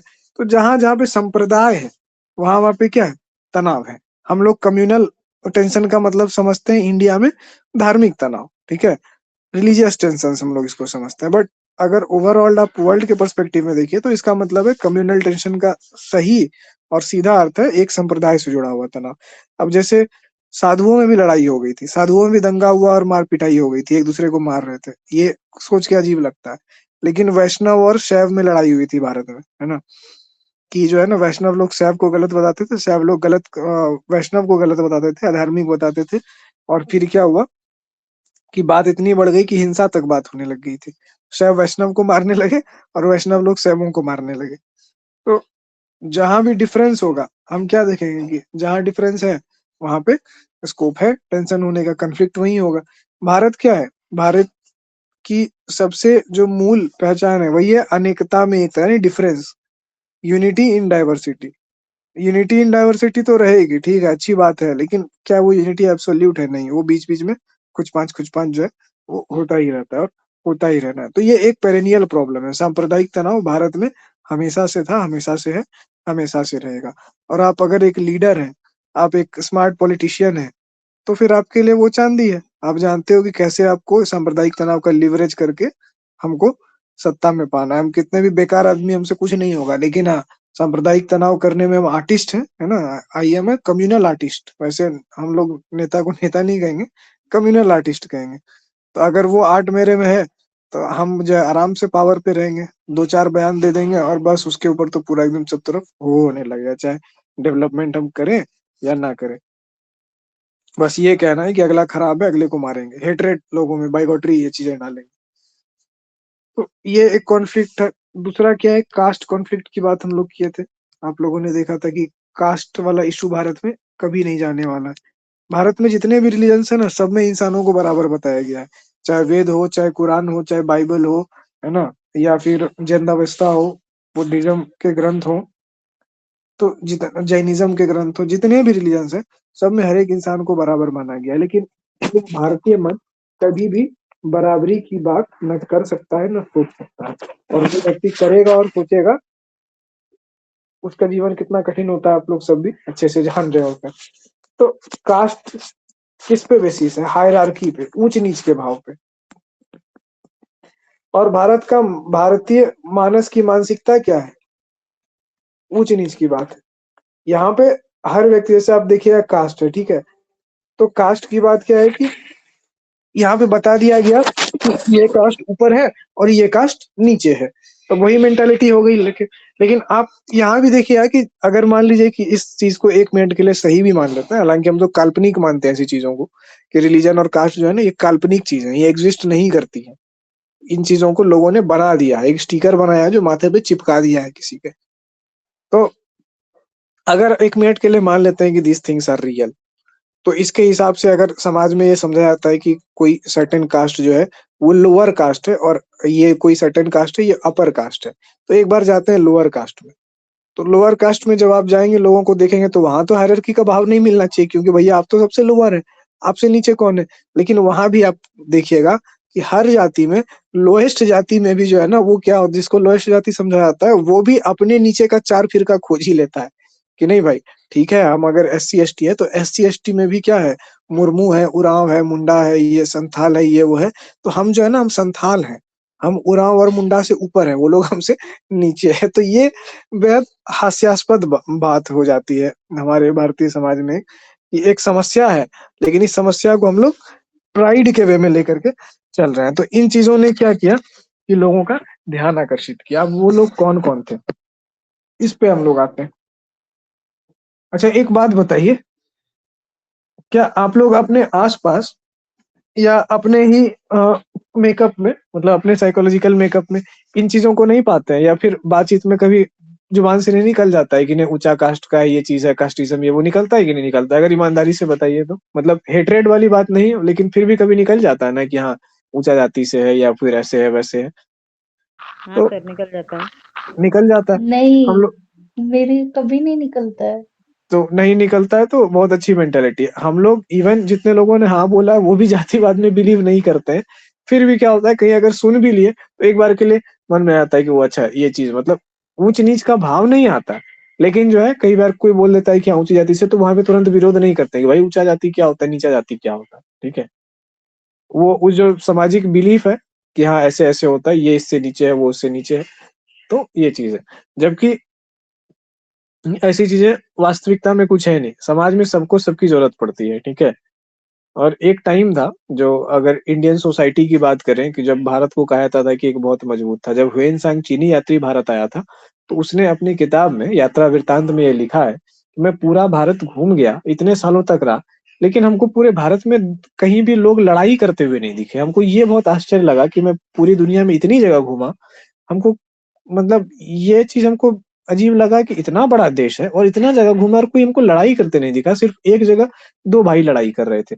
हमको बड़ा आश्चर्य हुआ कि है इतना, हमको ये चीज़ हुआ कि और ह्वेन-सांग जो है शायद 6ठी शताब्दी या 6ठा ईसा पूर्व ऐसे कुछ में आया था भारत। ये बहुत बहुत प्राचीन काल की बात नहीं है, मात्र 1,500-2 हज़ार साल पहले की बात है। तो ह्वेन-सांग को ये आश्चर्य हुआ कि ऐसा कैसे हो सकता है? पूरी दुनिया का तो इतिहास ही खून-खराबा और कॉन्फ्लिक्ट से भरा हुआ है ना? कॉन्फ्लिक्ट ही तो है, मतलब दुनिया में क्या कहते हैं कि कॉन्फ्लिक्ट तो बहुत कंपाउंडिंग फैक्टर है, भारत में कॉन्फ्लिक्ट ही नहीं है। ऐसे कैसे हो सकता है? तो उसने उस यात्रा वृत्तांत में जो कहानी लिखी है, बोला कि 2 भाई लड़ लड़ रहे थे और दोनों एक-दूसरे से लड़ नहीं रहे थे, दोनों में एक-दूसरे में बहस हो रही थी और दोनों में से एक-दूसरे की कोई बात मानने के लिए तैयार नहीं था। एक बड़ा भाई था और एक छोटा भाई था। हमको पहला इंस्टेंस दिखा कहीं पे जब छोटा भाई बड़े भाई की बात मानने के लिए तैयार नहीं था, लेकिन इंडिया में हमको कभी ऐसा नहीं दिखा। तो वो बात क्या थी? वेन-सांग लिखते हैं अपनी किताब में कि वो बात ये थी कि पिता गुज़र गए थे और संपत्ति का बँटवारा होना था। छोटा भाई कह रहा था कि हमको बँटवारा नहीं चाहिए, हमको संपत्ति में हिस्सा नहीं चाहिए, ठीक है? हमको वो चीज़ें नहीं चाहिए क्योंकि फ़ादर के बाद आप होते हैं। आप बड़े भाई हो तो आप फ़ादर समान हो। तो फिर हमको उसमें क्या चाहिए? हम तो फ़ादर के ही अंदर है ना। तो हमको नहीं चाहिए। आपने बड़े भाई का कर्तव्य निभाया है सब दिन और सारी ज़िम्मेदारी अब आपके ऊपर आती है, तो आप रखो। और बड़ा भाई कह रहा था कि यार यार तुम छोटे हो, मेरा कर्तव्य है कि हम जो है ना तुमको अपने से ज़्यादा वो चीज़ करें। तो वो इस बात पे अड़ा हुआ था कि नहीं, हम जो है ना जो प्रॉपर्टी होगी उसका एक बड़ा हिस्सा तुम रखो। बराबरी पे नहीं आ रहा था कि नहीं हम बराबरी तो हम दे ही नहीं सकते। जब छोटा है मेरे से तो हम तो ज़्यादा देंगे ना उसको। तो इस बात पे लड़ाई हो रही। तो सोचिए कि ये वाला सिचुएशन था। इस जगह पे था हमारा भारत। लेकिन अभी क्या है? अभी क्या है वो आप लोग जान रहे हैं अच्छे से। ऊँच-नीच की भावना, भेदभाव की भावना, इतनी चीज़ें बहुत ज़्यादा भरी हुई है। तो इन चीज़ों ने लोगों का ध्यान आकर्षित किया। क्यों? क्योंकि साइकोलॉजी का महत्व बहुत पहले ही समझ लिया गया था। ऐसा अब इतना इसका महत्व उस समय पे इतना ज़्यादा समझा गया था कि अभी नहीं समझा जाता इसका महत्व, वर्तमान समय में। तो कौन-कौन लोग थे? रथ एंड सरकार। 1960 में इनकी स्टडी हुई है इस पे, ठीक है? इस पे, कास्टिज़्म पे, जातिवाद पे। इन चीज़ों को आप गूगल में सर्च करके खोजने की कोशिश भी कर सकते हैं। हाँ, इंग्लिश में रिसर्च पेपर अगर मिलेगा, डाउनलोड कर लीजिएगा, गूगल ट्रांसलेट का इस्तेमाल कर लीजिएगा, ठीक है? ये नहीं कि छोड़ दिए सर इंग्लिश में मिल गया तो। चीज़ों का मतलब उपाय भी होता है, सॉल्यूशन भी होता है, तो हमें सॉल्यूशन की तरफ सोचना है, हमें लिमिटेशन की तरफ नहीं सोचना है कि अरे ऐसा हो गया तो ऐसा हो गया, क्योंकि लिमिटेशन से बिगड़ेगा हमारा ही सब कुछ, है ना? हम छोड़ देंगे तो बिगड़ेगा किसका? जाएगा किसका? आपका जाएगा, आपका नुकसान होगा। तो लिमिट और असंभव तो सोचना ही नहीं है। अब इसने क्या स्टीरियोटाइप, कास्ट स्टीरियोटाइप पे काम किया था अनंत जो थे इन्होंने 1970 में। कि नहीं सुनते हैं कि कास्ट कैसी स्टीरियोटाइप, जैसे राजपूत है तो बड़बोला होगा, एरोगेंट होगा, उसको अपने ईगो से बढ़ के कुछ नहीं होगा, ऐसा इसके बारे में एक राजपूत के बारे में ऐसा स्टीरियोटाइप है। भूमिहार के बारे में स्टीरियोटाइप है कि उसके बात का कोई भरोसा नहीं है समाज में, ऐसे जो है लंबा लंबा फेंकते रहता है, हाँकते रहता है। यादव के बारे में स्टीरियोटाइप ये है कि जो है कि यादव को 60 साल में बुद्धि आता है। कुशवाहा के बारे में स्टीरियोटाइप ये है कि वो आपस में लड़ कट के मर जाएगा, ठीक है, बाहर कुछ नहीं कर पाएगा, आपसे में मार करते रहेगा। ब्राह्मण के बारे में ये स्टीरियोटाइप है कि वो लोभी होगा, वो घिच्चू होगा, वो लोगों से घिंचने की टेंडेंसी रहेगा और उसमें शर्म थोड़ी सी भी नहीं करेगा। तो ऐसे ऐसे स्टीरियोटाइप्स क्या है समाज में, आप देखते हैं कि लोगों के बीच में, है ना, बहुत सारे। फिर इसके बारे में आप देखें कि जो डोम एक वर्ग है हमारे समाज का, उसके बारे में स्टीरियोटाइप है कि यार ये पैसा कमाता तो बहुत है लेकिन दारू पी जाता है। पैसा अगर ये कमा के अच्छे से रहने लगे तो वाकई में बहुत अच्छी कंडीशन में आ जाए, और जो जिन लोगों ने ऐसा नहीं किया वो लोग आ भी गए, तो उनके बारे में वो स्टीरियोटाइप है। तो ऐसे ऐसे क्या है, स्टीरियोटाइप क्या होता है और रियलिटी क्या होती है। स्टीरियोटाइप का मतलब है आपने एक पूर्व धारणा बना ली, आपके मन में एक पूर्वाग्रह हो गया कि सब लोग तो ऐसा ही होता, ठीक है। तो इससे क्या हो गया, आपने लोगों को एक ब्रांडिंग देना शुरू कर दिया कि ये लोग तो ऐसे ही होते हैं। अगर कोई पता चल गया कोई राजपूत है तो मन में मान लिया कि अच्छा ये राजपूत है, नहीं तब तो ये चौड़ वाला बात करेगा ही, अकड़ वाला बात करेगा, क्योंकि आप पूर्वाग्रह से ग्रसित हो गए उस व्यक्ति के पीछे। अगर भूमिहार है तो जो है आपने सुना 10 लोगों से कि नहीं भूमिहार लंबी लंबी हाँकता है, तो भैया इसके बोलने का कोई मतलब नहीं, ऐसे ही लंबी लंबी हाँक देगा, ठीक है। अगर आपको पता चला ये कुशवाहा है तो जरूर इसका फैमिली में रिलेशन जो है खराब होगा आपस में, एकदम आन के लिए ये लोग जो है ना, मतलब प्राण त्याग देगा लेकिन आन आन में समझौता नहीं करेगा। बिल्कुल वो राजपूतों की नहीं कमी कही जाती थी कि आपस में ये लोग जो है ना आन के कारण बट गए, कट गए, और फिर विदेशी लोगों का शासन भारत पे हो गया। तो ये प्रॉब्लम जो है इन लोगों के साथ है। तो इस तरह की चीजें जो है आपने, तो लोगों में कास्ट के प्रति क्या स्टीरियोटाइप्स है, उनके माइंड में क्या इमेज है, उस पे सर्वे किया और रिसर्च किया। जाहिर सी बात है कि बहुत इंटरेस्टिंग से ये बात थी कि कास्ट स्टीरियोटाइपिंग क्या है, इसको समझना बेहद जरूरी था। और जब रिसर्च किया होगा इन्होंने, आनंद ने अगर कोई बुक लिखी होगी तो बुक भी बहुत ही रोचक होगी कि इन स्टीरियोटाइप्स का आधार क्या हुआ, कैसे हुआ, क्योंकि ये विषय ही अपने आप में बहुत रोचक है कि कैसे शुरू हुआ किसी को स्टीरियोटाइप करना। अभी के समाज में हम लोग का सामाजिक स्टेटस काफी बदल गया है। अब ये फर्क नहीं पड़ रहा है कि कौन बढ़ई है, कौन लोहार है, ठीक है, और कौन ब्राह्मण है और कौन क्या है। सबको वही प्राइवेट जॉब करना है या गवर्नमेंट जॉब करना है, लोग अपना पेशा भूल चुके हैं। तो आप में जो गुण आता है, ठीक है, आपका जो एक लाइफ स्टाइल है, आपका जो लिविंग स्टैंडर्ड है, आपकी जो दिनचर्या है, आपकी आपके सोच विचार है, वो कौन तय करता है, वो तय करता है आपका प्रोफेशन। तो भारत में तो वही व्यवस्था थी ना, वर्ण की व्यवस्था, कि आपका प्रोफेशन तय करेगा आपका, आपकी वो चीज क्या है। फॉर एग्जाम्पल, मैं एक एग्जांपल लेता हूँ कि अगर कोई व्यक्ति प्राचीन समाज में 4 बच्चे हुए, ठीक है, एक 4 लड़के थे एक साथ वो रहते थे। एक लड़का ऐसा हुआ, उसको पढ़ने और अध्ययन के प्रति बड़ी रुचि हो गई, इतनी रुचि हो गई कि उसको लाइक कि यार पूरा का पूरा जीवन ना मैं मतलब शोध में और संग्रह में और पढ़ाई में निकाल दूं। तो फिर उसका पेट कैसे भरेगा? आप विद्वान तो बन जाओगे, घर की जिम्मेदारियां कैसे निभेगी, पेट कैसे भरेगा उसका? तो समाज में क्या हुई, ब्राह्मण को दान देने की परंपरा हुई कि जो व्यक्ति विद्या का अध्ययन करेगा, विद्या को आगे बढ़ाएगा, जो रिसर्च को आगे बढ़ाएगा, जो शिक्षा को आगे बढ़ाएगा, लोगों को शिक्षित करेगा, उसका खर्चा हम लोग उठाएंगे, ठीक है। क्यों? क्योंकि वो समाज को आगे बढ़ाने का काम करता है। राजा तक भी उसको सम्मान देंगे, भले ही राजा के पास वो शक्ति शक्ति है, वो सब कुछ चला रहे हैं, मतलब मालिक वाला हिसाब है, लेकिन राजा को भी विद्या को सम्मान देना पड़ेगा। ब्राह्मणों को यानी विद्या को इज्जत जो है राजा को भी करना पड़ेगा। और ब्राह्मण का मतलब क्या था, वो एक वर्ग, वो वर्ग जो विद्या को ऊपर मांगता है। तो जाहिर सी बात है कि जिसका आधा से ज्यादा उम्र या लगभग 3 गुना उम्र जो है अध्ययन में चला जाएगा, वो क्या ही बढ़ईगिरी सीख पाएगा या सैनिक वाला काम सीख पाएगा या शरीर मजबूत कर पाएगा, तो उसका बुद्धि ही चलेगा। तो उसको हम लोगों ने ये सिस्टम दिया, ठीक है। अब जो जो लोग चीजों को मैनेज कर रहे हैं, रिसोर्स को मैनेज कर रहे हैं, एडमिनिस्ट्रेशन कर रहे हैं, कैसे एडमिनिस्ट्रेशन का काम करें और उनके पास फंड नहीं हो, पैसा नहीं हो, तो फिर ये तय किया गया समाज में कि हम लोग सब मिलेंगे और हम लोग सब जो है पैसा जो है टैक्स के रूप में दें किसको, जो एडमिनिस्ट्रेटर है यानी क्षत्रिय को। तो ब्राह्मण वर्ण हो गया, क्षत्रिय वर्ण हो गया। उसके बाद हुआ कि इकोनॉमी कौन चलाएगा भाई, खरीद फरोख्त, पैसा आखिर आएगा कहाँ से, है ना, इनकम जनरेट कैसे होगा, क्या करेंगे लोग रोजी रोजगार के लिए, तो उसके बाद आया वैश्य वर्ण। जो कि गुड्स का एक्सचेंज करेगा। और उसके बाद चौथा वर्ण आया शूद्र वर्ण, जिसको कि कहा जाता है कि मतलब समझा जाता है सामाजिक तौर पे कि बहुत लोएस्ट होता है। अब शूद्र वर्ण क्या था? वर्किंग क्लास था। अब अगर आज के आदमी को कह दीजिए भारत में कि जितना भी आदमी कास्टिस्ट मेंटालिटी का है कि तुम लोग तो सब के सब शूद्र हो, तो कितना जोर से ईगो हर्ट हो जाएगा सबका कि "ये शूद्र कहा हम लोग को, गाली दे दिया हम लोग को"। बट यार हो तो वही ना, सारे के सारे तो वर्किंग क्लास ही हो, या तो शूद्र हो या तो वैश्य हो। अब तो तुम्हारे में विद्या का गुण तो बहुत कम लोगों में बचा है। ऐसा तो कुछ है नहीं कि कुछ शोध कर रहे हो बहुत नया, कुछ बहुत अनोखा, बहुत समाज को ये चीज कर रहे हो या वैसा, वो तो है नहीं।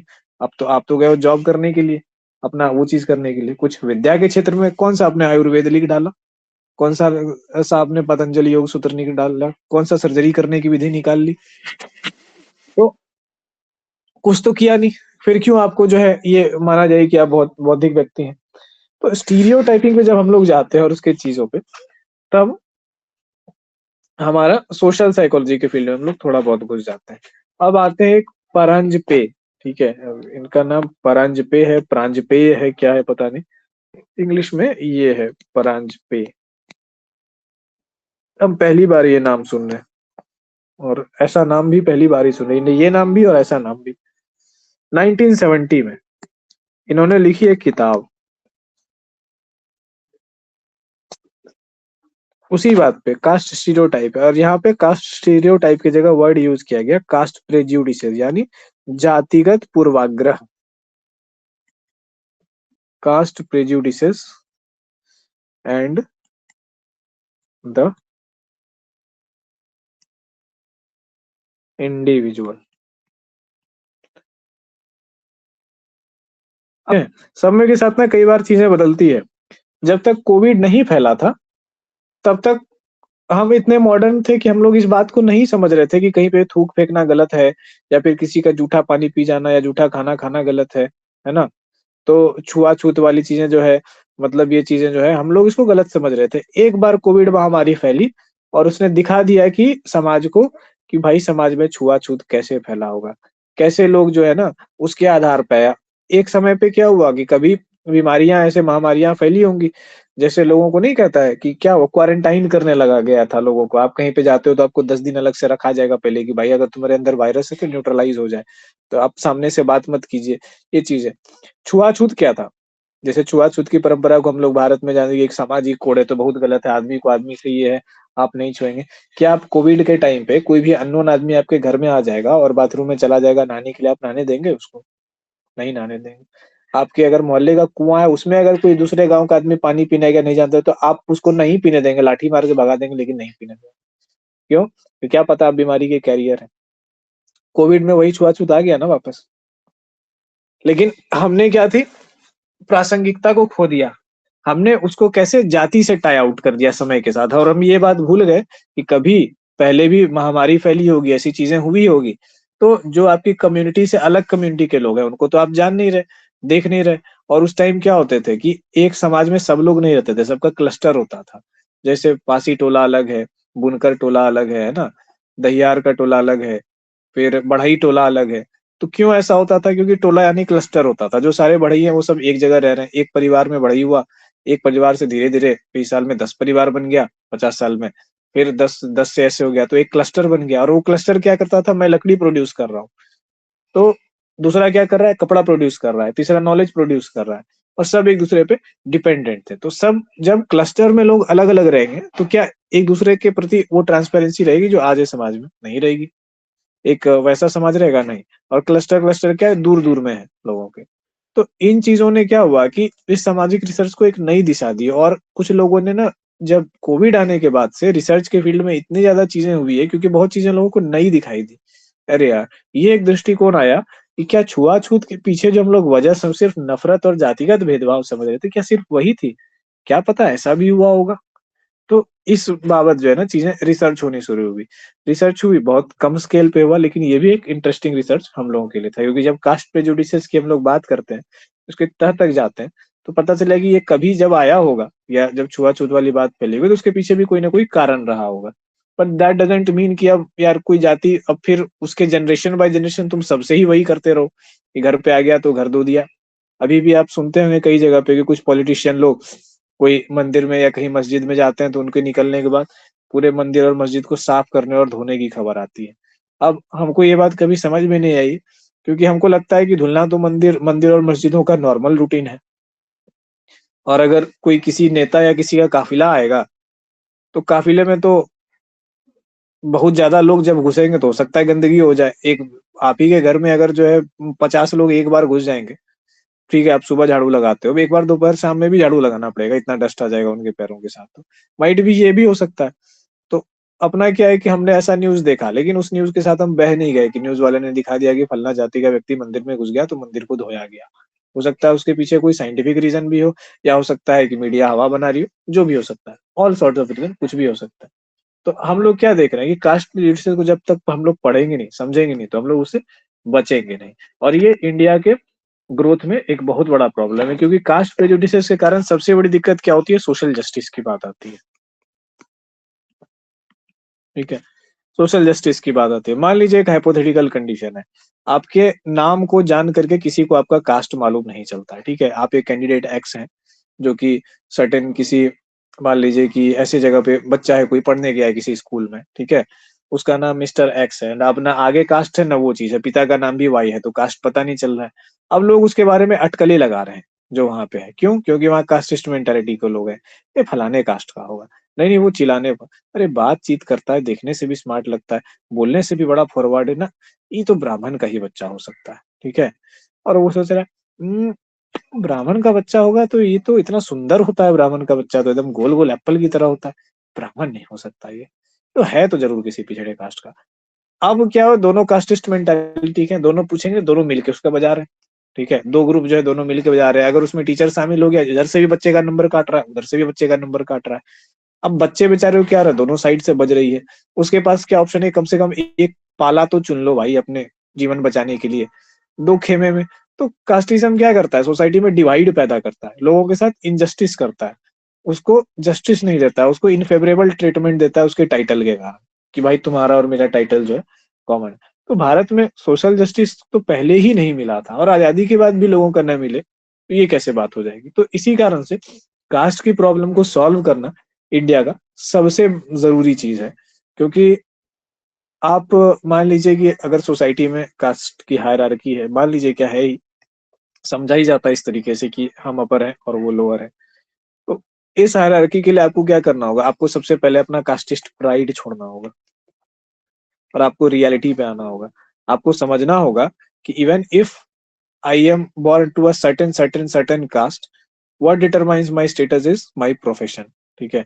अगर मैं एडमिनिस्ट्रेटर हूँ, चाहे मैं ब्राह्मण कैटेगरी में आ रहा हूँ, चाहे मैं एससी-एसटी कैटेगरी में आ रहा हूँ, चाहे मैं किसी, अगर मैं एडमिनिस्ट्रेटर कैटेगरी में आ रहा हूँ, तो मैं एडमिनिस्ट्रेटर हूँ। मेरे में एडमिनिस्ट्रेटर के गुण आएँगे तो मैं क्षत्रिय हो गया। अगर मैं बौद्धिक कार्यकलापों में हूँ, ठीक है? तो मेरी कास्ट क्या हो गई? मेरा वर्ण क्या हो गया? वो हो गया। चाहे मैं किसी भी चीज़ से बिलॉन्ग करता हूँ। और क्या ये बात ऐसा नहीं है कि जो व्यक्ति जैसा प्रोफेशन करता है उसका बिहेवियर उस पे, अगर आप पुलिस और डिफेंस के आदमी हैं तो आपका स्वभाव उस तरीके का होगा। क्या प्रोफेशन का किसी के स्वभाव पर असर नहीं पड़ता है क्या? पड़ता ही है। अगर आप शैक्षणिक फील्ड के आदमी होंगे, तो आपका बिहेवियर, आपका रूटीन, आपकी चीज़ें उस तरीके से होगी। अब जो आदमी शिक्षा के क्षेत्र में, एकेडमिया के क्षेत्र में होगा, रुचि रखेगा, रिसर्चर है, तो उसकी रूटीन देखिए, उसका रूटीन क्या होगा? वो सुबह उठेगा, चाय-वाय पिया, जो भी हुआ, वो टाइम निकालेगा किस चीज़ के लिए? बुक रीडिंग करने के लिए, उसकी हॉबीज़ वैसी होंगी। जो फौज-वौज का फील्ड का आदमी होगा, उसको टाइम मिला कि बस दौड़ना चालू, जिम करना चालू, वही है। तो इन चीज़ों के ऊपर ना पूरा का पूरा ये चीज़ें स्टडी की गई। इसके बाद फिर हम लोग आते हैं, हाँ, अब आप लोग देखे होंगे एक और इंटरेस्टिंग बात, कास्ट वाली बात के अलावा, और ये हम लोग के लिए क्यों इंटरेस्टिंग और समझना क्यों ज़रूरी है, क्योंकि ये प्रॉब्लम शायद कभी सॉल्व ही नहीं हो पाएगी जब तक हम लोग का माइंडसेट चेंज नहीं होने वाला है। इवन अब इतना क्लियर हो गया कि साइंस आगे बढ़ के कह रहा है कि भाई जो विवाह है, भारत के लोगों का, मतलब साइंस ने साफ-साफ कह दिया कि इंडियन लोगों का अगर जेनेटिक मेकअप या हेल्थ का कंडीशन या फिजिकल कंडीशन इतना अगर गड़बड़ है, तो उसका एक कारण है कि ये लोग सेम कास्ट में विवाह करते हैं। कभी भी एक जाति में तो विवाह होना ही नहीं चाहिए। वेद के अंदर भी जब खोजा गया तो पता चला कि उसको पाप बताया गया कि एक जाति के अंदर, एक गोत्र के अंदर विवाह नहीं करना है।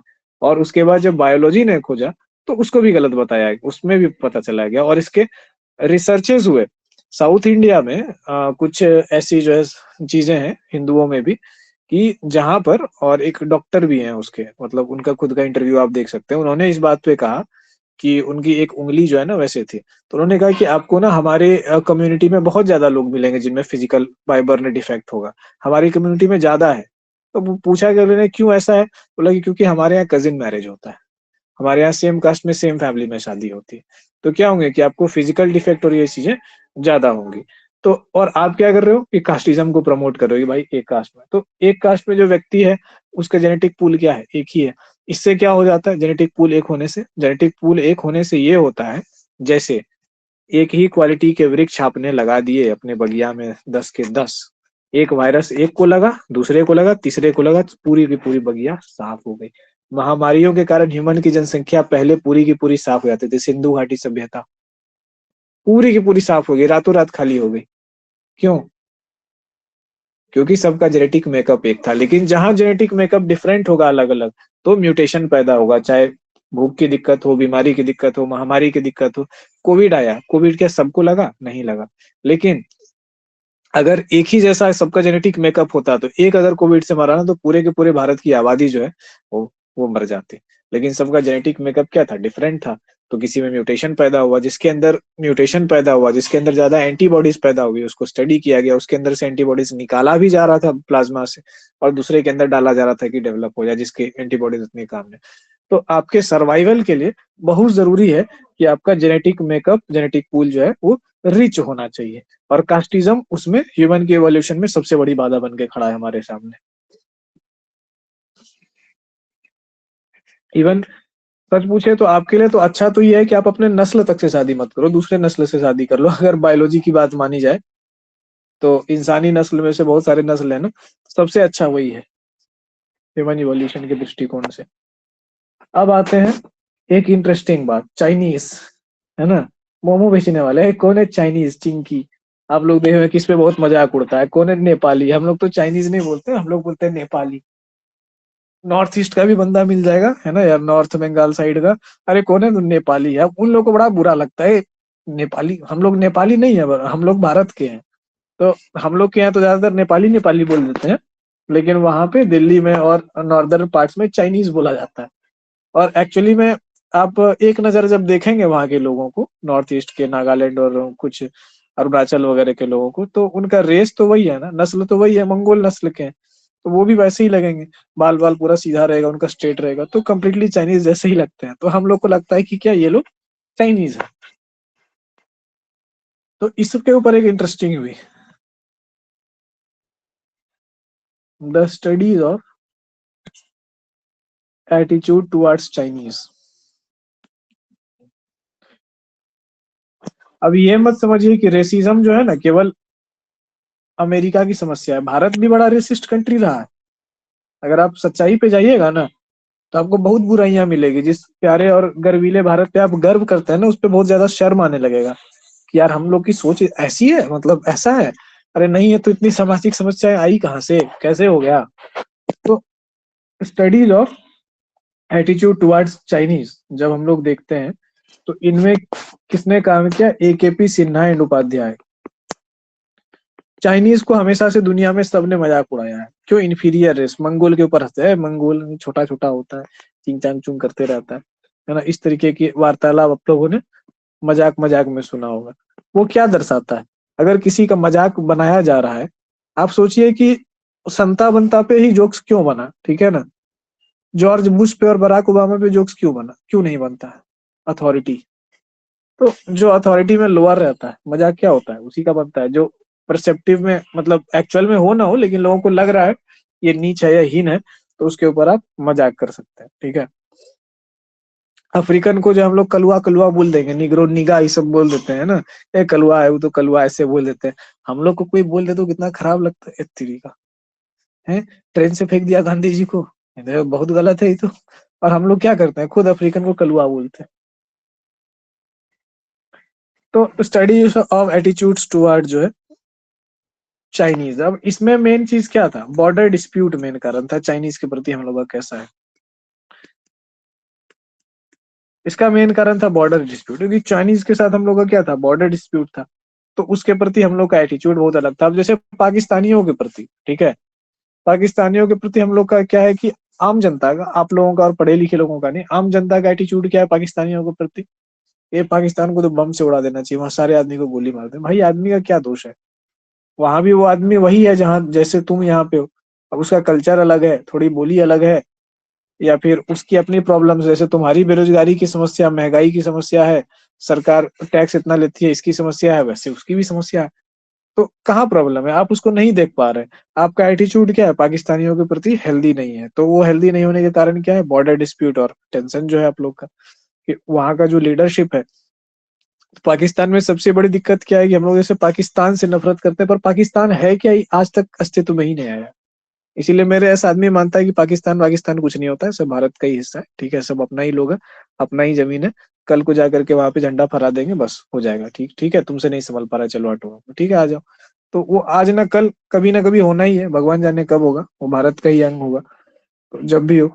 लेकिन इस तरीके में आप क्या कहते हैं कि हमारा जो एटीट्यूड है पाकिस्तानियों के प्रति, आप जान रहे हैं कि क्या है, बहुत डिफरेंट है। हमको अच्छा लगेगा अगर उसको चोट लगेगा तो, मतलब हमको नहीं, आपको नहीं, बट इन जनरल जो आम जनता है उसको ये चीज बहुत ही लगेगी, ऐसे करते वैसे। दिक्कत कहाँ है, दिक्कत है उसके देश में। अब पाकिस्तान देश क्या होता है ये तक डिफाइन करना मुश्किल है।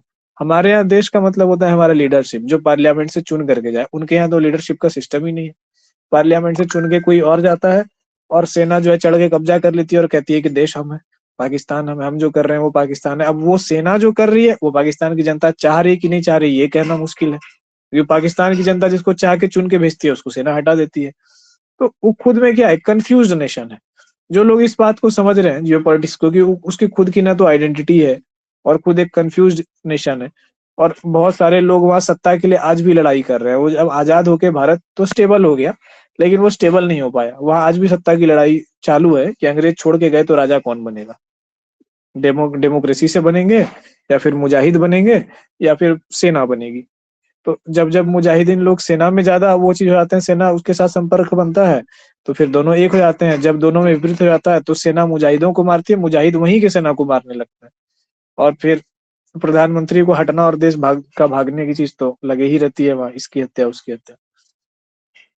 तो आप अगर प्रॉपर चीजों को देखेंगे तो आपको भी लगेगा कि नहीं, ऐसा कुछ नहीं है कि कोई व्यक्ति, इवन जो मेरे एनआरआई फ्रेंड लोग हैं जो फॉरेन में है, वो लोग ये कहते हैं कि पता, हम लोग जब विदेश में आते हैं ना तो हम लोग को भारतीय मदद नहीं करते, इवन पाकिस्तानी लोग मदद करता है, और पाकिस्तानी लोग भारतीय की मदद करता है, भारतीय लोग पाकिस्तानी का मदद करता है। देश से बाहर जाने के बाद ना भारत पाकिस्तान कुछ समझ में नहीं आता, साथ मिलता है, उठता बैठता है, खाता पीता है, और एक दूसरे पे भरोसा करता है। और भारतीय लोग ही उल्टा जो है ना दिक्कत करने लगता है वहां पे, भारतीय भारतीय को देखना नहीं चाह रहा, पाकिस्तानी पाकिस्तानी को देखना नहीं चाह रहा। ये चीजें आपने भी बहुत आम सुनी होंगी, अगर आपके भी कोई सगे संबंधी रहते होंगे विदेशों में या जाते आते होंगे कमाने के लिए। तो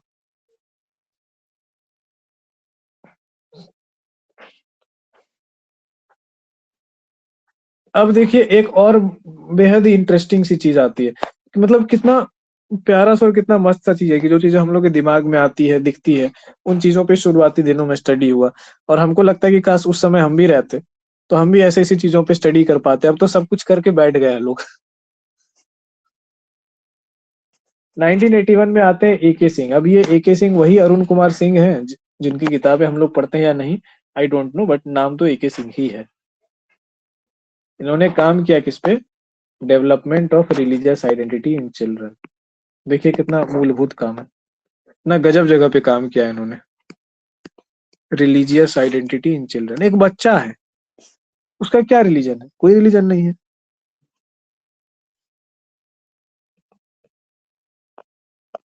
religious identity and prejudice in children, बच्चा एक ब्लैंक कैनवास है। उसको अगर नहीं बताया जाएगा कि तुम हिंदू हो या मुसलमान हो, क्रिश्चियन हो या ये हो, तो वो कुछ नहीं बनेगा, वो सिर्फ एक इंसान बनेगा। लेकिन अगर बता दिया जाए कि तुम ये हो और तुमको इस पे प्राइड करना चाहिए, तो वो प्राइड करेगा। और फिर प्राइड के बाद क्या आता है, अरे प्राइड के बाद ही तो प्रेजुडिस आता है। इसीलिए जो कहता है आपको गर्व करने के लिए, हमको अगर कहता है किसी चीज पे गर्व करो कि तुम हिंदू हो, गर्व करो कि तुम भारतीय हो, तो बोलते हाँ बिल्कुल गर्व है, और अंदर से मुस्कुराते हैं कि हाँ बेटा ठीक है, अब यही काम बचा है, हम अपने रिलीजन पे अपने चीजों पे गर्व करें, ठीक है, अच्छा है, हमको अच्छा लगता है, समझ में आता है। पर हम गर्व करें तो गर्व के साथ दूसरी बात क्या होती है, गर्व का दूसरा साइड क्या है, इन भावना की, अगर हम श्रेष्ठ हैं, हम अच्छे हैं, तो कोई तो मेरे से बुरा भी होगा ना, बस हो जाएगी गड़बड़। I will be the part of problem rather than the part of solution. तो development of religious identity and prejudices पे काम किया इन्होंने 1981 में। अब ये सारे लैंडमार्क काम है, इंडिया के सोशल प्रॉब्लम्स को सॉल्व करने की दिशा में जो काम हुए, ठीक है, उन कामों की हम लोग चर्चा कर रहे हैं। ठीक है, सभी का पूरा लिस्ट नहीं बना रहे हैं कि क्या क्या काम हुआ, क्योंकि ये हम लोग के सिलेबस में है। ठीक है, कि सोशल प्रॉब्लम्स जो इंडिया के हैं उनको साइकोलॉजी ने कैसे टैकल किया है और क्या क्या उसका रोल है। एक 1992 में डेरिडर एंड त्रिपाठी, अब नेट के सिलेबस में ना ऐसे ऐसे आने लगेगा। आप ये मत सोचिए कि जो साइकोलॉजी के पीजी के सिलेबस से पढ़ लिए उतना ही क्वेश्चन आ रहा है, उतना से क्वेश्चन सिर्फ इतना आएगा कि बस पीएचडी ओनली तक जाएगा, उतना मास्टर कर लिए, तो उससे बाहर जाना ही पड़ेगा। ये सब चीजें जो हम पढ़ा रहे हैं ना, वो पढ़ना ही पड़ेगा, याद रखना ही पड़ेगा। क्वेश्चन भी आप लोगों ने देखा होगा कि अब बहुत ज्यादा आपको लगता है कि पीजी में जो नहीं पढ़े हैं वो सब क्वेश्चन रहता है नेट में, तो वो सब यही सारी चीजें हैं कि थोड़ा उस हम लोग को ना एक छोटे बुलबुले से अपने बाहर निकलने की जरूरत है। Social consequences of norm violation by different ethnic group, इसको हिंदी में क्या लिखें, सामाजिक परिणाम नियम भंग करने के, थोड़ा कठिन है तो इसी कारण से हम जहाँ सरल अंग्रेजी रहती है वहां पे हम सरल ही यूज करते हैं। नियम भंग करने के सामाजिक परिणाम, ठीक है। हाँ देख ले, 9-12 हो गया, बस अब लास्ट ही है, इसके बाद जो है अगला टॉपिक होगा वो बाद में पढ़ाएंगे। तो 1992 में नियम भंग करने के सामाजिक परिणाम की बात आई कि सामाजिक परिणाम क्या हो सकता है, किसके द्वारा, विभिन्न सामाजिक समूहों के द्वारा।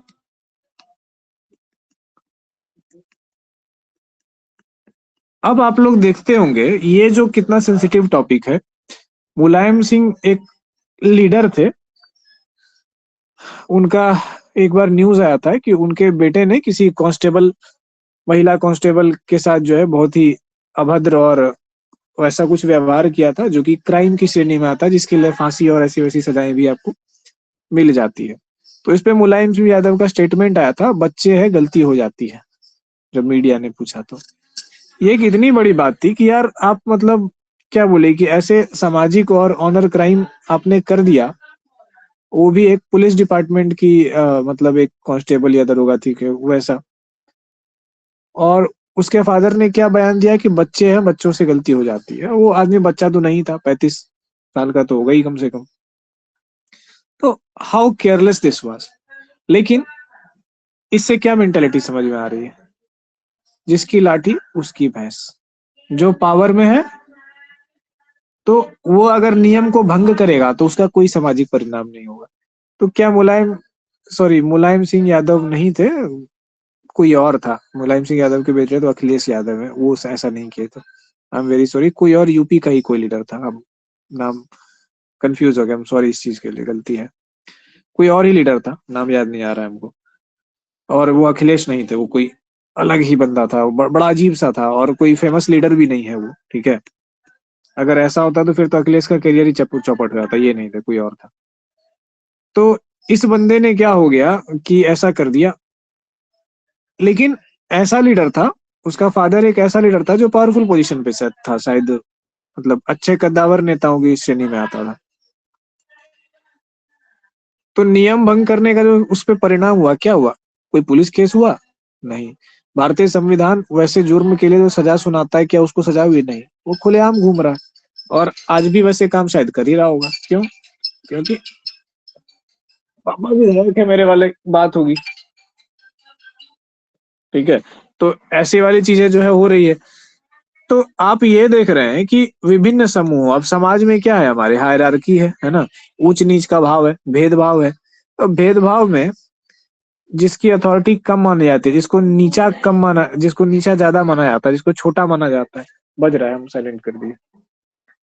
तो जिसको छोटा माना जाता है उसकी गलती पे क्या होते हैं, बस तुम गलती तो करो। घर में अगर कोई लड़की गलती कर दी, ठीक है, या कुछ छोटा सा ये चीज हो गया, उसके बाद तो देखिए कैसे उसकी जिंदगी बर्बाद करने पे पूरा जमाना उसका दुश्मन हो जाता है। लेकिन लड़का शराब भी पी के आ रहा है, ठीक है, वो बगल वाली पे डोरे भी डाल रहा है, लेकिन घर में माँ बाप के मुंह में जो है ना नोट की गड्डी एकदम ठूस ठूस के दे रहा है। लो तो क्या है बेटा, सोना है, बेटा ड्रग करने वाला है, बेटा 4 अफेयर रख रहा है, बेटा कितना भी गलत काम कर रहा है, लेकिन लड़का है, पूत है ना। तो नियम भंग करने के सामाजिक परिणाम क्या है, अलग अलग लोगों के लिए अलग अलग है, वैसे ही अलग अलग सामाजिक समूहों के लिए अलग अलग है। अरे फलना जात वाला पक्का कैसे ढाल दिया रे, है ना, प्राचीन काल में ये सब सुनने के लिए आता था। है पक्का कैसे डाल देगा, ढलाई कैसे कर लेगा, है फलना जाति का तुम ढलाई कर लेगा। अरे लठे जा करके भेजे 20 को, सब ढलाई जो है छड़ से ऊपर से जो है लाठी मार मार करके सब मटेरियल नीचे गिरा दिया और पीट पाट करके जो है बाहर सड़क पे भी फेंक दिया। ठीक है, डीजे कैसे बजा दिया, अरे डीजे बजाएगा तुम लोग, इतना बड़ा हो गया है। तो ऐसी चीजें जो है अखबारों में अक्सर आ जाती हैं सुनने के लिए। लड़के को घोड़े पे अगर बैठा के ले जा रहा था, अरे तरीका, इस सोसाइटी वाला लोग, इस जाति वाला लोग इतना बड़ा हो गया, घोड़ा पे बैठा के ले जाएगा, घोड़ा पे हम लोग बैठते हैं, हम लोग का ये चीज है, हट चल चलो तो जी। गए घोड़ा से उतारे, 4 थाप दिए दूल्हा को, घोड़ा पे बैठेगा साला नीच सब, शूद्र सब। तो ऐसी चीजें क्या होती है, नियम कोई भंग नहीं हो रहा है, लेकिन परसेप्शन ऐसा है कि तुम मेरा काम नहीं कर सकते हो, अगर तुम कर रहे हो तो नियम भंग है। तो भारत क्या है, ये सब गंदगी और सामाजिक समस्याएं हमारे यहाँ कूट कूट के भरी हुई। तो नियम भंग करने के सामाजिक परिणाम सबके लिए अलग अलग होते हैं ना। जो पावरफुल माना जाता है वो नियम भंग करेगा तो कोई बात नहीं, गलती होता है, छोटा सा बात है, ठीक है, ऐसे वैसे। और अगर किसी ने वही वही कहता ना, सांस लेता हूं तो कांड हो जाता है, आप लोग मीम देखे होंगे, तो वो वाली स्थिति हो जाती है अगर आप पावर डायनेमिक्स के लोअर लेवल पे है तो।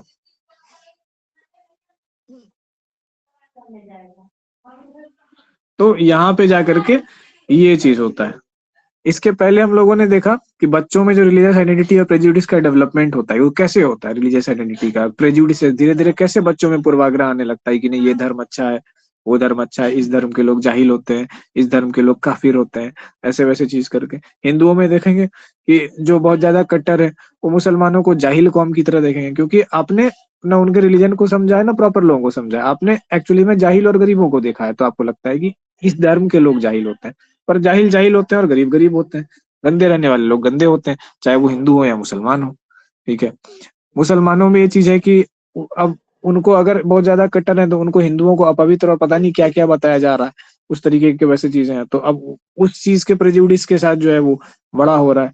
हम ऐसे एक मतलब ऐसे ऐसे केसेस सुने कि मतलब काफी बढ़िया रिलेशनशिप था, शादी वादी की बात थी, इंटर रिलीजियस मैरिज की बात थी, और बाद में एक पार्टनर ये कह के हट जाता है कि नहीं हम कुछ भी कर लेंगे लेकिन हिंदू से कभी शादी नहीं करेंगे। तो भाई काहे तुम 5 साल से उसके साथ थे रिलेशनशिप में, है?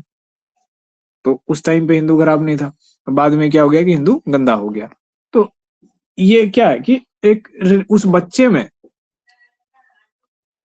रिलीजियस आइडेंटिटी और प्रेजुडिसेस क्या हुई होंगी बचपन के टाइम पे ही डेवलप कैसे हो रही होंगी, समस्या को सॉल्व करने उसको समझना जरूरी है, इसीलिए ये स्टडी इंपॉर्टेंट है।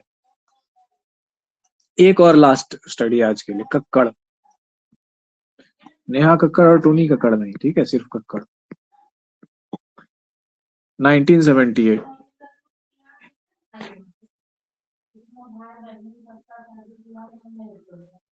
रिचुअल्स को क्या कहेंगे हिंदी में हम लोग, कर्मकांड,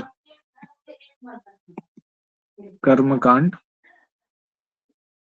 एवं धार्मिक प्रैक्टिसेस में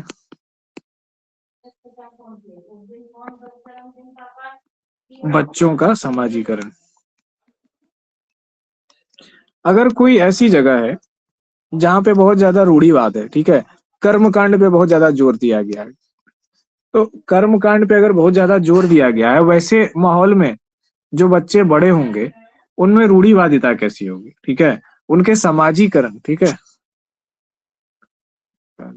उनके समाजीकरण पर इसका क्या प्रभाव पड़ेगा, क्या प्रभाव पड़ेगा, बहुत सिंपल है। अगर आपके किसी ऐसे पार्टनर से शादी हो गई है जो कि आप कपड़ा अब पहन के तैयार होके निकले और वो आपको कपड़ा उतरवा दिया, बोला कौन बोला तुमको मंगलवार को काला कपड़ा पहनने के लिए, अभी के अभी खोलो, तो इसका मतलब क्या है कि वो एक ऐसे परिवेश में पला बड़ा है जहाँ पे कि उसको ये बताया गया है कि अगर तुमने मंगलवार को ब्लैक कपड़ा पहन लिया तो पता नहीं क्या हो जाएगा तुम्हारे साथ, है ना। रिलीजन का मूल क्या है, मूल हो गया खत्म और स्कूल हो गया चालू। तो जब जब रिलीजन का मूल खत्म हो जाता है तो रिलीजन का स्कूल चालू हो जाता है, इंसानियत खत्म हो जाती है और बचता है क्या है, केवल कर्मकांड, वाई एंड व्हाट जो है सारी चीजें खत्म हो जाती है। तो इसके ऊपर अध्ययन किया कक्कड़ ने 1978 में। क्यों? क्योंकि ये उस वक्त था भारत के लिए जबकि रूढ़िवाद, कर्मकांड, ये चीजें बहुत ज्यादा व्याप्त थी। ठीक है, ऐसी चीजें समाज को नुकसान पहुंचाए थे। तो आज का लेक्चर यहीं पे खत्म करते हैं। एक टॉपिक आज हम लोग का खत्म हुआ।